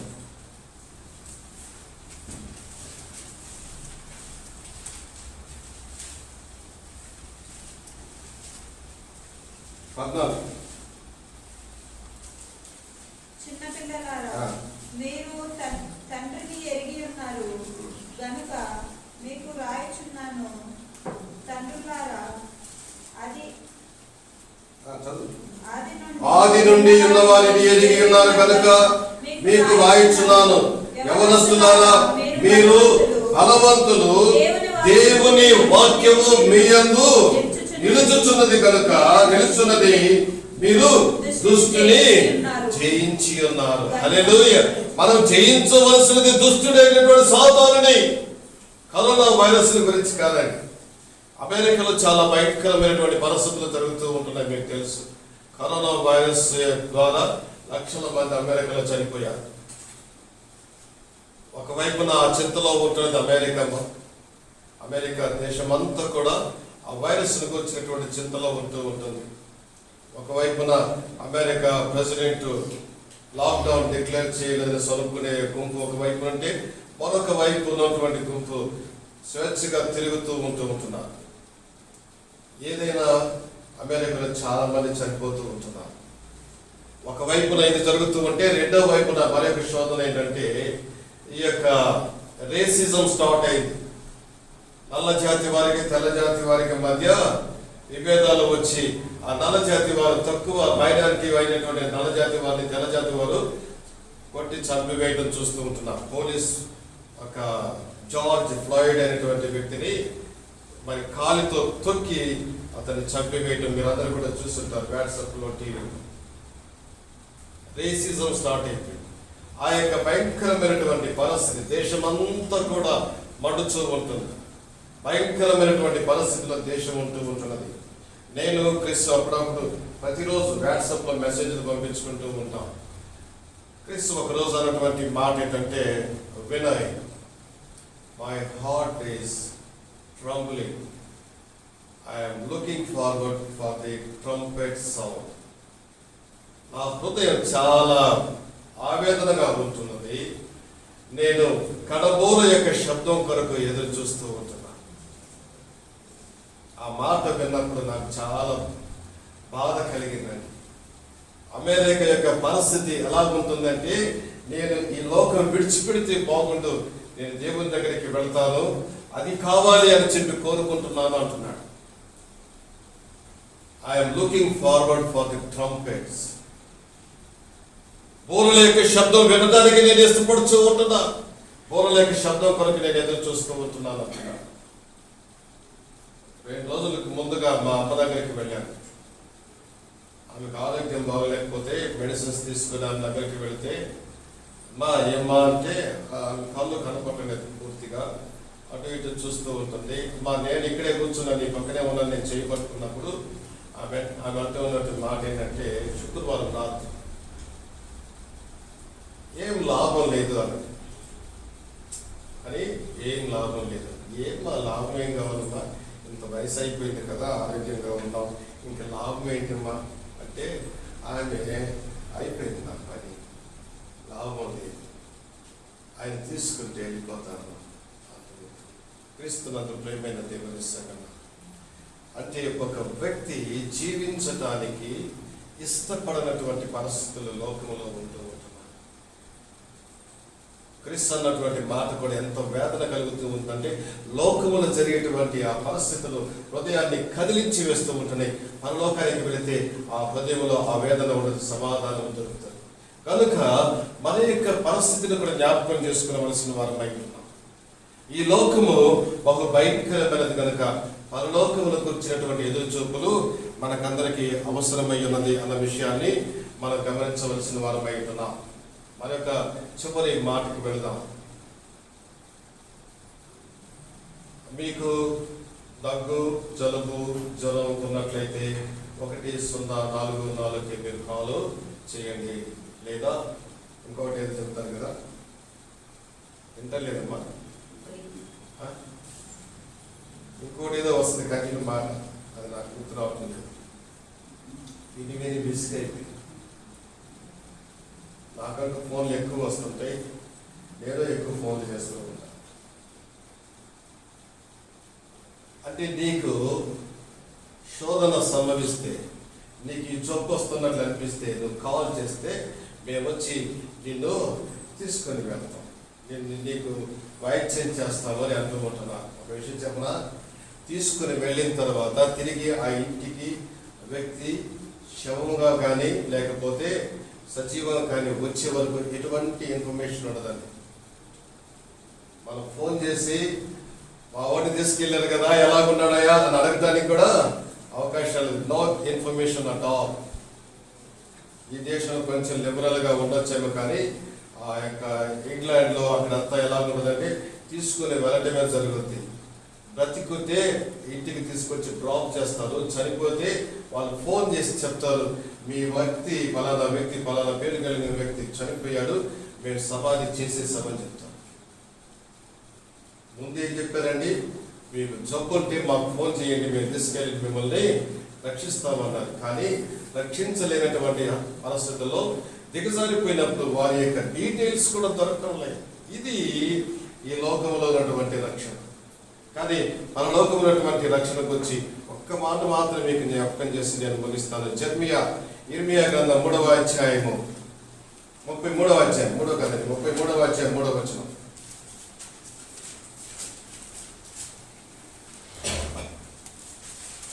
చదవండి. నాకు మొరపెట్టుము, నేను నీకు ఉత్తరమిచ్చెదను. నీవు గ్రహింపలేని గొప్ప సంగతులను, గూఢమైన సంగతులను నీకు తెలియచేతును. చాలా మాటలు అంటున్నాయి. నాకు మొరపెట్టుము, నేను గొప్ప సంగతులను నీకు తెలియచేతాను. మరి యోవేలు గ్రంథం 2వ అధ్యాయం 13వ వచనం 14వ వచనంలో గమనించినట్లయితే, మీరు నా సన్నిధికి తిరిగి వచ్చి నాకు మొరపెట్టినట్లయితే మీ మధ్య నుండి క్షామమును, రోగమును నేను తీసివేయుదునని ఆయన సెలవిస్తూ ఉంటున్నాడు. మొరపెట్టవలసినటువంటి వారికి మొరపెట్టాలి. 1:0:4 మొరపెడితే జరిగేటువంటి ప్రయోజనం ఏం లేదండి. ఈ శరీరాన్ని కాపాడుకోవచ్చేమో కానీ గ్యారెంటీ కూడా లేదు. తీసుకువెళ్ళిన వారు మళ్ళీ తీసుకొస్తారో లేదో తెలియదు, గ్యారెంటీ లేదు. కానీ దేవుని యొక్క వాక్యం సెలవిస్తూ ఉంటుంది, దేవునికి మొరపెట్టినట్లయితే if you call to the Lord he will rescue from the death. ఆయన మరణము నుండి నేను తప్పించేవాడు కాబోతున్నా. నీవు దేవునికి మొరపెట్టినట్లయితే, నీవు దేవునికి మొరపెట్టుకోగలిగినట్లయితే ఆయన నిన్ను రక్షించేవాడు కాబోతున్నా. నీవు ఎవరికి మొరపెట్టుకుంటున్నావో ఒకసారి ఆలోచించుకున్నా. 91వ కీర్తన 10వ వచనాన్ని చదువుకుందాం. ఆయన వాగ్దానం చేసినటువంటి గొప్ప మాటను చదువుతున్నాం.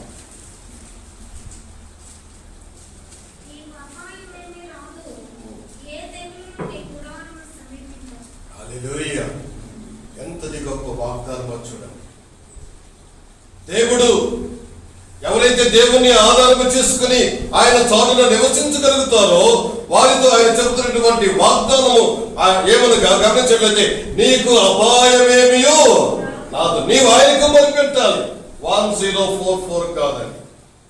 నీవు దేవునికి మొరపెట్టి అనుభవానికి వచ్చినట్లయితే అపాయం నీకేమియో రాదు. హల్లెలూయా! ఎంతటి గొప్ప వాగ్దానం ఒకసారి గమనించవలసిన వారమై ఉంటున్నాం. వాగ్దానం చేసిన వాడు నమ్మకమైన వాడు. ఈ నమ్మకమైన వాడు వాగ్దానం చేసినట్లయితే అతడు ప్రమాణము చేయగా నష్టము కలిగినను మాట తప్పనివాడు. హల్లెలూయా! నువ్వెవరికి మొరపెట్టాలనుకుంటున్నావో ఒకసారి ఆలోచించుకుందాం. మన నీళ్లతో కడుగుకోవడం కాదండి, క్రీస్తు రక్తముతో కడగబడవలసిన వారమై ఉంటున్నాం. మన మాస్క్ వేసుకోవడం కాదండి, మన నాలుకను శుద్ధి చేసుకుని ప్రభుని ఆరాధించే అనుభవానికి రావలసిన వారమై ఉంటున్నాం. మనము కేవలం సోషల్ డిస్టెన్స్ మెయింటైన్ చేయడం కాదండి, చేయవలసిందల్లా సాతానుతో సోషల్ డిస్టెన్స్ మెయింటైన్ చేయాలి. సాతానుతో సంబంధాన్ని తగ్గించుకోవాలి. సాధారణ సంబంధాన్ని తృణీకరించి క్రీస్తుతో నీ సంబంధాన్ని హెచ్చించుకోవలసిన వారమై ఉంటున్నాం. తర్వాత శరీరంలో ఆరోగ్యాన్ని పెంచుకోవడం కాదండి, క్రీస్తునందు ఉన్నట్లయితే వారికి ఏ శిక్షా విధియో లేదు. సర్వశక్తుడైనటువంటి దేవుడు నీకు తోడుగా ఉంటున్నాడు. ఆయన వెనక నీవు జీవించగలిగినట్లయితే మహోన్నతుని చాటున నివసించబడు సర్వశక్తుని యొక్క నీడను విశ్రమించబడు. వారికి ఏ అపాయమో రాదు. నీవు ఆయన బలమును పొందుకునవలసిన వారమై ఉంటున్నాం. వాక్యము మనకు బలమును అనుగ్రహించేది కనుక ఆ బలమును మనం సంపాదించుకోవలసిన వారమై ఉంటున్నాం. ఈ శోధన కాలంలో ఎవరికి మొదలుపెట్టుకోవాలనగా మన రక్షకుడైనటువంటి క్రీస్తుకు మొదలుపెట్టుకోవలసిన వారమై ఉంటున్నాం. యోవేలు గ్రంథం 2వ అధ్యాయము 13-14 ఇంటికి వెళ్ళిన తర్వాత చదువుకోండి. ఆయనకు నిజముగా మొదలుపెట్టుకున్నట్లయితే ఆయన మన మనలో ఆలకించేవాడై ఉంటున్నాడు. దేవుడు తన మాటలు మన కొరకై సమృద్ధిగా దీవించును గాక. ఒకసారి ఎవరైనా మీరు తనలో వచ్చి ప్రార్థన చేయండి. ఈ యొక్క సన్నిధిలో, ప్రభు సన్నిధిలో మన బలను సమీపించిన ప్రార్థన చేసుకుందాం.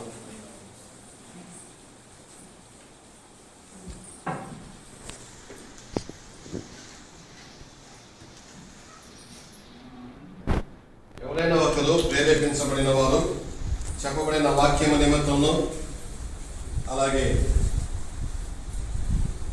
బల్లారాధన నిమిత్తమై ప్రార్థించవలసిందిగా నేను మనం చేస్తూ ఉంటున్నాను.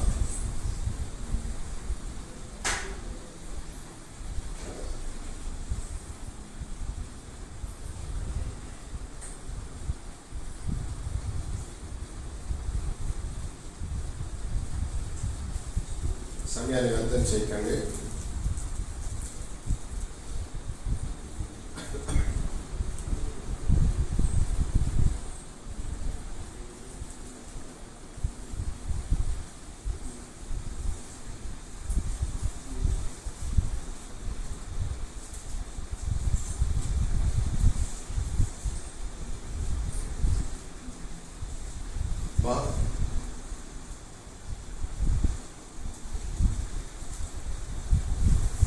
అందుగారు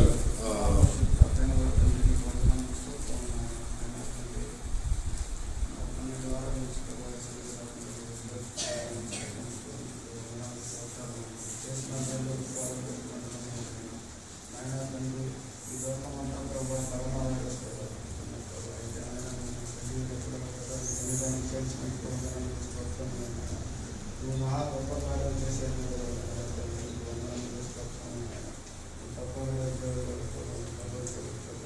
గొప్ప ఆయన తండ్రి చేసిన ముందు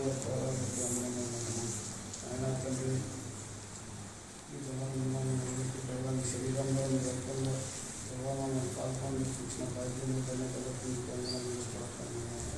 తండ్రి ఎన్నో పాపం దోషం చేసినాం కదా. ఆయన తండ్రి నుంచి జ్ఞానకార్యం చేసిన దేవుడా మాకు రక్షణ కలిగించినందుకు వందనం చేస్తూ జ్ఞానానికి భాగ్యం ఇచ్చినందుకు ఆయన తండ్రి ఈ పండుగ భాగ్యం బట్టి అందరూ పెద్ద ఈ శరీరంలోని ఇచ్చిన భాగ్యం బట్టి వందనం చేస్తున్నాను. సాక్షిగా ఈ లోకంలో జీవించే భాగ్యం చేస్తారు. దీంట్లో మిమ్మల్ని ఎంత ప్రభావం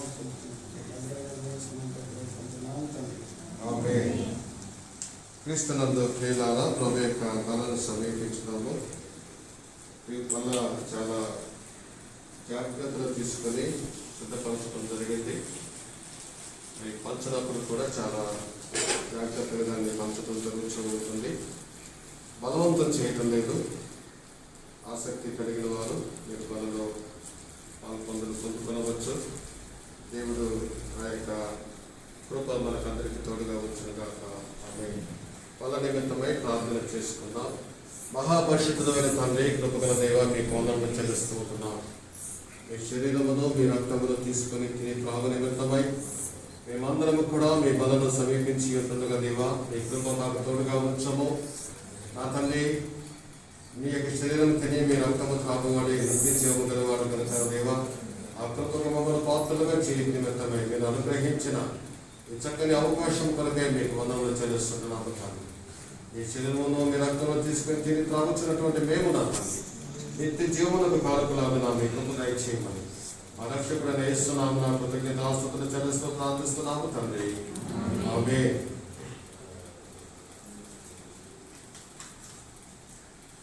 ప్రభువైన యేసు తాను అప్పగింపబడిన రాత్రి ఒక రొట్టెను ఎత్తుకొని కృతజ్ఞతాస్తుతులు చెల్లించి దాన్ని విడిచి వారికి ఇచ్చి, ఇది మీ కొరకైన నా శరీరము, నన్ను జ్ఞాపకం చేసుకున్నకై దీన్ని తీసుకొని తినని సెలవించిన కనుక ప్రభు యొక్క పరిశుద్ధ శరీరం బట్టి కృతజ్ఞతాస్తుతులు చెల్లించుదాం.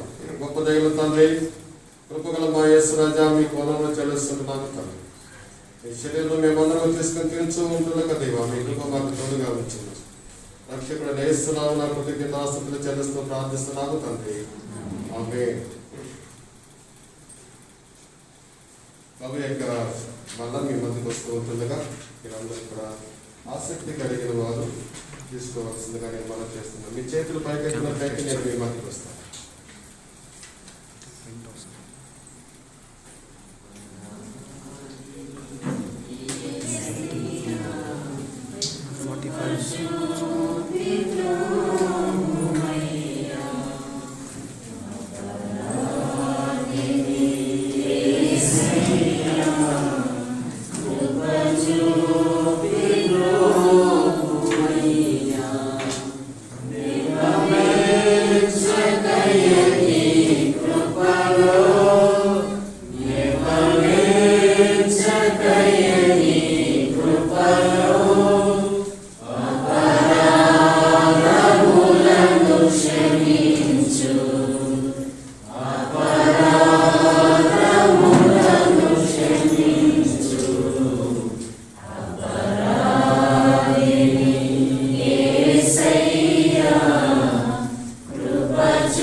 ఆయన యొక్క శరీరములో అందరూ కలిసి తీసుకున్నాం.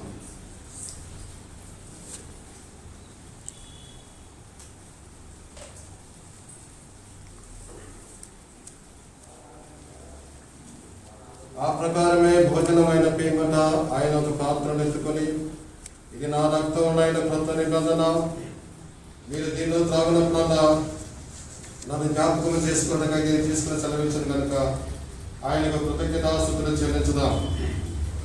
సత్య స్వరూపుడైన దేవా, మీ ప్రియకుమారి యొక్క రక్తము చేత మమ్మల్ని విమోచించి మీ రక్తంలో నా తండ్రి నిత్యత్యము కలదని మాకు నా తండ్రి తెలియజేసి నిబంధనతో కూడినటువంటి మీ రక్తమును తీసుకున్నాక మీరు కృపణ కృపకై మీకు వందనాలు.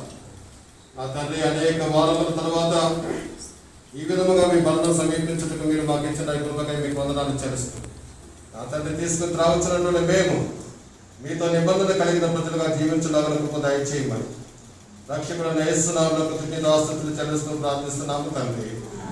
ఆమేన్.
ముందుగానే తెలియజేశాను. ఈ యొక్క ప్రభు బలను మనం జాగ్రత్తగా పంచడం జరుగుతుంది. కాబట్టి ఎవరు కూడా భయపడాల్సిన అవసరం లేదని ముందుగా తెలియజేయడం జరిగింది. ఆ విధంగానే మనందరం చేయడం జరిగింది. వచ్చే వారం నుంచి ప్రభు యొక్క బల ఈ విధంగా ఉండదని ఆదివారం మీకు సపరేట్ కప్స్ వస్తాయి. ఆ కప్స్ మీదనే మరి రొట్టె కూడా ఉంటుంది, సీల్ అయి ఉంటుంది. మీరు మీ చేతికి వచ్చిన తర్వాత దాన్ని ఓపెన్ చేసుకొని మీరు దాన్ని తీసుకోవచ్చు. మరి మన దేశంలో అవి ముందు లేవు, ఇప్పుడు అవి వాటికి అవసరత ఎక్కువైంది కాబట్టి మ్యానుఫ్యాక్చరింగ్ చేస్తూ ఉంటున్నారు. వచ్చే ఆదివారానికి అవి మనకు దొరుకుతుంది. నా యొక్క ప్రేరేపణ ఏంటంటే, ఈ కరోనా వైరస్ ఎప్పుడు ఎవరిని మరి చేరుతుందో తెలియదు. అనేక మంది డాక్టర్లు, మాస్టర్స్ కూడా చనిపోయారు. ఎందుకంటే దినాన బాంబేలో పాస్టర్ గారు చనిపోయారు. గత 2 వారాల క్రితం చెన్నైలో పాస్టర్ గారు చనిపోయారు.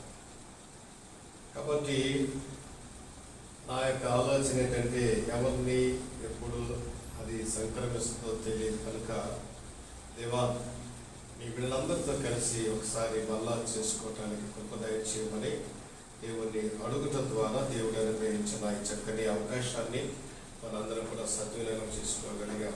ఆయన ఇచ్చిన ఆయన కృపను బట్టి దేవునికి ఘనత, మహిమ, ప్రభావం చెల్లిస్తూ ఉంటున్నాను. మన దేవుని సన్నిధిలో మొరపెడతాం. ఆయన మనకు మేలు చేసేవాడై ఉంటున్నాడు. మరి ఒక చిన్న పాట నేను కూడా మీతో కలిసి పాడాలని ఇష్టపడుచుకుంటున్నాను. ఈ పాటల పుస్తకం ఉన్నవారు, జీవన గానంలో ఉన్నవారు తెలిసినటువంటి పాట ఇది. ఒక 2-3 చరణాలు పాడుతాను. నాకు చాలా ఇష్టమైనటువంటి పాట. 15 వారముల తరువాత, దాదాపు 3 మాసముల తరువాత మళ్ళా ప్రభు సన్నిధికి వచ్చుటకు ఆయన కృపను గ్రహించాడు కనుక ఈ పాట పాడాలని నేను ఆశిస్తూ ఉంటున్నాను. పాట పాడుతున్న సమయంలో యవనస్తులు కానుకలను మరి పోగు చేస్తారు. మీ మధ్యకి వచ్చినప్పుడు కానుకలు మీరు సమర్పించవచ్చు. ఒకవేళ సిద్ధపడకుండా వచ్చినట్లయితే మీరు దీని గురించినటువంటి చింత మీకు అవసరం లేదు. దేవునికి మన హృదయం అవసరం కనుక దేవుని సన్నిధిలో ఆయన యొక్క మన హృదయాన్ని ఆయనకి సమర్పించుకుందాం.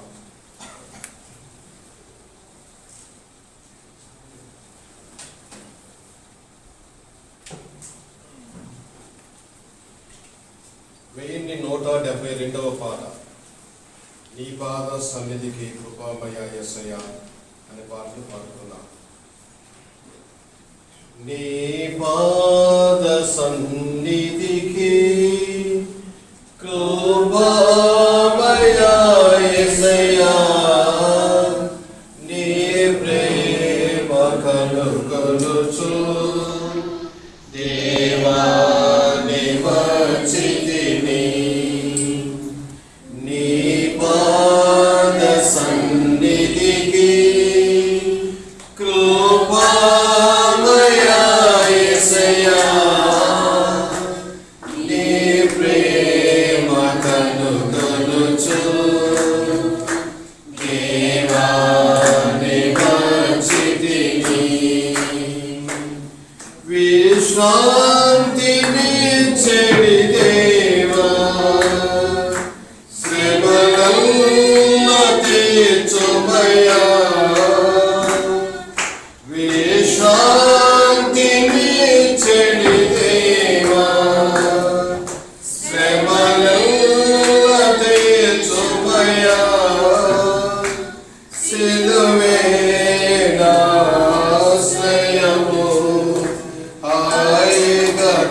ప్రార్థించుచుంటిని ప్రభువా సంకట సమయములో,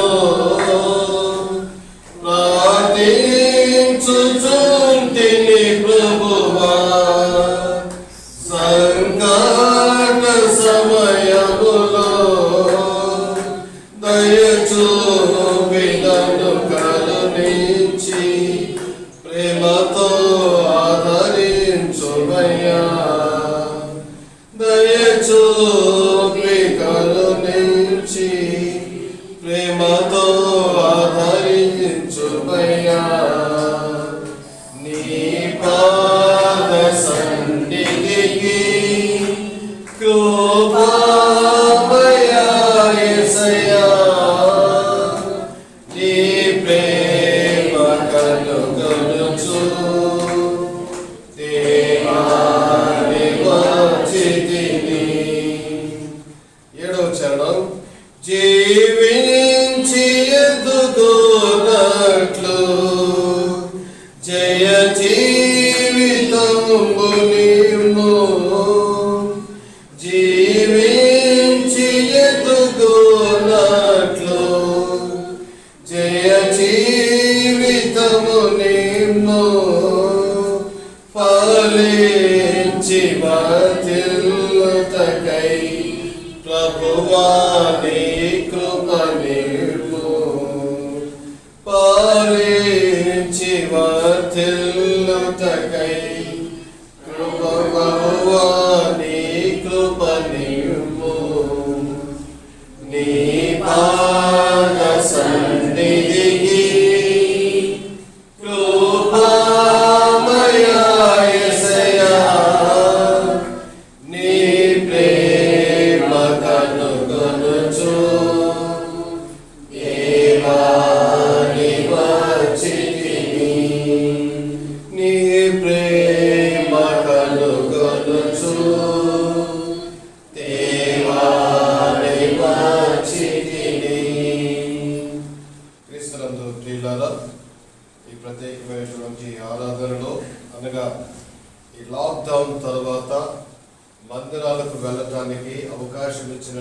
ఉన్నటువంటి ఈ మొదటి దినం ఆదివారమునే పెట్టుకొని ఉండొచ్చు కదా అనేటువంటి ఆలోచన మీకు ఉండొచ్చేమో. అంటే రాబోయే ఆదివారం 14వ తారీఖున నా హృదయం అయితే ఎప్పుడెప్పుడు మిమ్మల్ని అందరినీ కలవాలి, మీతో కలిసి ప్రభుని ఆరాధించాలి అని ఎదురు చూస్తూ ఉంటుంది కనుక తడవ చేయకుండా ఈ దినాన ఆరాధన ఏర్పాటు చేయడం జరిగింది. కూడి వచ్చిన మిమ్మల్ని అందరినీ కూడా ప్రభు పేరిట అభినందిస్తూ దేవుని యొక్క ఆశీర్వాదాలు, ఆయన సమాధానము, ఆయన సంతోషం మీకు అందరికీ దేవుడు దయచేసి ఆశీర్వదించును గాక. ఆమేన్. గృహాలలో కూడా ఉంటూ లైవ్ స్ట్రీమ్ ద్వారా మరి యొక్క ఆరాధనలో పాల్గొనేటువంటి బిడ్డలందరికీ కూడా మీకందరికి కూడా దేవుడు మీ హృదయంలోకి సమాధానము దయచేసి ఆశీర్వదించును గాక అని ప్రభు సన్నిధిలో తెలియజేస్తూ ఉంటున్నాను. మనందరం కూడా వచ్చే ఆదివారం అది యథావిధిగా 9 గంటలకు ఆరాధన ప్రారంభమవుతుందండి.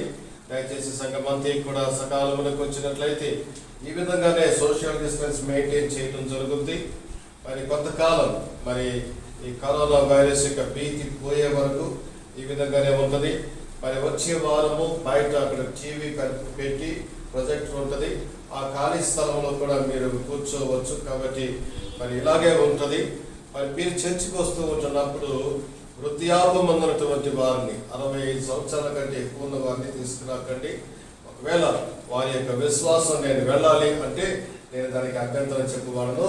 కానీ దేవుడు చెప్తూ ఉంటున్నాడు, నా సన్నిధికి వచ్చి నా సన్నిధిలో విన్నవించుకున్నట్లయితే నేను ఆశీర్వదిస్తాను అంటున్నాను కనుక.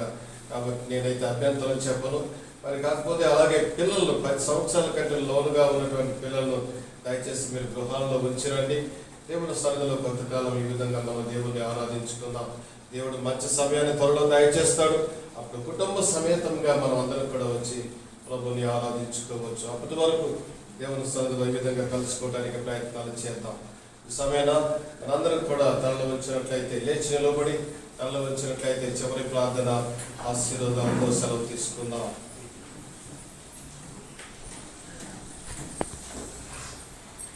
ప్రార్థించుకుందాం. మహాపరిశుద్ధుడైన తండ్రి, కృపగల దేవా, శోధన సంభవించినప్పటికీ నా తండ్రి, ఇదిగో నా దేవా మీరు మాతో కూడా ఉండి నా తండ్రి గత 74 దినములుగా మీ యొక్క కాపుదల భద్రతను మా ఎడల సమృద్ధిగా వచ్చిన తండ్రి, మమ్మల్ని విమోచించిన దేవా, కాపాడిన దేవా, ఇదిగో నా తండ్రి ప్రాణప్రాప్తులుగా మీ సన్నిధికి వచ్చి మీ సన్నిధిలో మిమ్మల్ని ఆరాధించుటకు నా తండ్రి కృపను దయచేసిన దేవా మీకు స్తోత్రములు చెల్లిస్తున్నాము తండ్రి. కూడి వచ్చిన పిల్లలందరినీ కూడా మీరు దీవించండి, ఆశీర్వదించండి, బలపరచండి. ఇదిగో నా తండ్రి మా యొక్క జీవితంలో అవసరమైనటువంటి నా తండ్రి కడుగు కొనుట, అవసరమైనటువంటి నా తండ్రి ముసుగు, అవసరమైనటువంటి నా తండ్రి అదేవా ఎడబాటును, నా తండ్రి అవసరమైనటువంటి నా తండ్రి బలమును, అవసరమైనటువంటి నా తండ్రి నా దేవ మరుడు మీరు మాకు నేర్పినందుగా మీకు స్తోత్రాలు చెల్లిస్తూ ఉంటున్నాం. ఈ లోకము నా తండ్రి కేవలం వ్యర్థమే. ఇది నా తండ్రి ఈ రోజు రేపు కనబడకుండా పోయేటువంటి లోకము దేవా. మేమైతే నా తండ్రి నా దేవ మా కొరకు మీరు సిద్ధపరుచుకున్నటువంటి ఆ యొక్క లోకము కొరకు ఎదురు చూస్తూ ఉంటున్నాము దేవా. దాని నిమిత్తమై నా తండ్రి మమ్మల్ని మేము కడుగుకుంటున్నాను నా తండ్రి మా యొక్క నోటికి చిక్కము పెట్టుకున్నటువంటి అనుభవాన్ని ఇదిగో నా తండ్రి మీ సన్నిధిలో మేము నా తండ్రి మీ యొక్క నా తండ్రి బలం పొందుకున్న వారుగా ఉండకు సహాయం చేయము దేవా. మేము మీకు సమీపస్తులుగా సాధారణ దూరస్తులుగా జీవించుటకు మాకు నేర్పించము దేవా. మీ బలమును మాకు దయచేయము తండ్రి. మీ వైపు చూచి ప్రార్థించుకునే అనుభవాన్ని దయచేయము తండ్రి. కుటుంబాలను ఆశీర్వదించము దేవా. ఏ ఒక్కరు కూడా నా తండ్రి మీరు మాకు అనుగ్రహించినటువంటి సంఘములకు, సంఘ కుటుంబాలకు, విశ్వాసులకు, బంధుమిత్రులకు, రక్త సంబంధులకు నా తండ్రి మా ఇరుగు పొరుగు వారికి కూడా దేవా ఈ యొక్క కరోనా వైరస్ యొక్క శోధన రాకుండా మీ రక్తపు కోటలోను అతని మీ అగ్ని ప్రాకారములతో బంధించిన తండ్రి మీ దయగల హస్తము చేత నా తండ్రి భద్రతపరచవలసిందిగా మనం చేస్తూ ఉంటున్నాం. మీరు తోడుగా ఉండండి. ప్రత్యేకంగా ఈ దినంలో తండ్రి కానుకలు సమర్పించిన బిడ్డలకు కూడా మీరు దీవించి ఆశీర్వదించండి. మరి అక్కర్లు సంధించండి తండ్రి. ఈ కరోనా వైరస్ యొక్క శోధన వలన లాక్డౌన్ చేత ఉద్యోగాలకు వెళ్ళలేక అతను ఉన్నటువంటి బిడ్డలకు కూడా అతను మీరు బలపరిచిన తండ్రి పరలోకపు యొక్క నందరి మేలు కుమారించుడు మా రక్షకుడైన యేసు నామములో కృతజ్ఞతాస్తుతులు చెల్లిస్తూ ప్రార్థించి వేడుకొనుచున్నాము తండ్రి. ఆమేన్. నా ప్రాణమా యెహోవాను సన్నిధించుము, నా ఇంద్రియం సమస్తమైన పరిశుద్ధ నామమును సన్నిధించుము. నా ప్రాణమా యెహోవాను సన్నిధించుము, ఆయన చేసిన ఉపకారములో దేనిని మరొకము. ఆమేన్. మన ప్రభువైన యేసుక్రీస్తు వారి యొక్క కృప, తండ్రి అయిన దేవుని ప్రేమ, పరిశుద్ధాత్మని కలిగిన సహాయము, సహవాసము, సమాధానం ప్రతి శోధన నుండి ప్రత్యేకముగా ఈ కరోనా వైరస్ యొక్క శోధన నుండి తప్పించి వాళ్ళందరినీ ఇక్కడ భద్రపరిచి సంరక్షించను గాక. ఆమేన్. ఆమేన్. దేవుడు మనకందరికీ తోడుగా ఉండుగాక. సమాధానంతో వెళ్దాం. మీరు ఎవరు కూడా గుంపులుగా నిల్చొని మాట్లాడకండి. ఆరాధన ముగిసింది. మరి నిదానంగా మనం బయటికి వెళ్ళిపోదాం. నేను అక్కడ వస్తాను. అందరూ కూడా వందనాలు చెప్పుకుంటూ ఆశీర్వాదాలతో సెలవు తీసుకున్నాం. మీ తలలో ఉంచుకొని దేవుడు అనుగ్రహించిన ఈ సమయాన్ని బట్టి దేవుని స్తుతులు చెల్లించండి.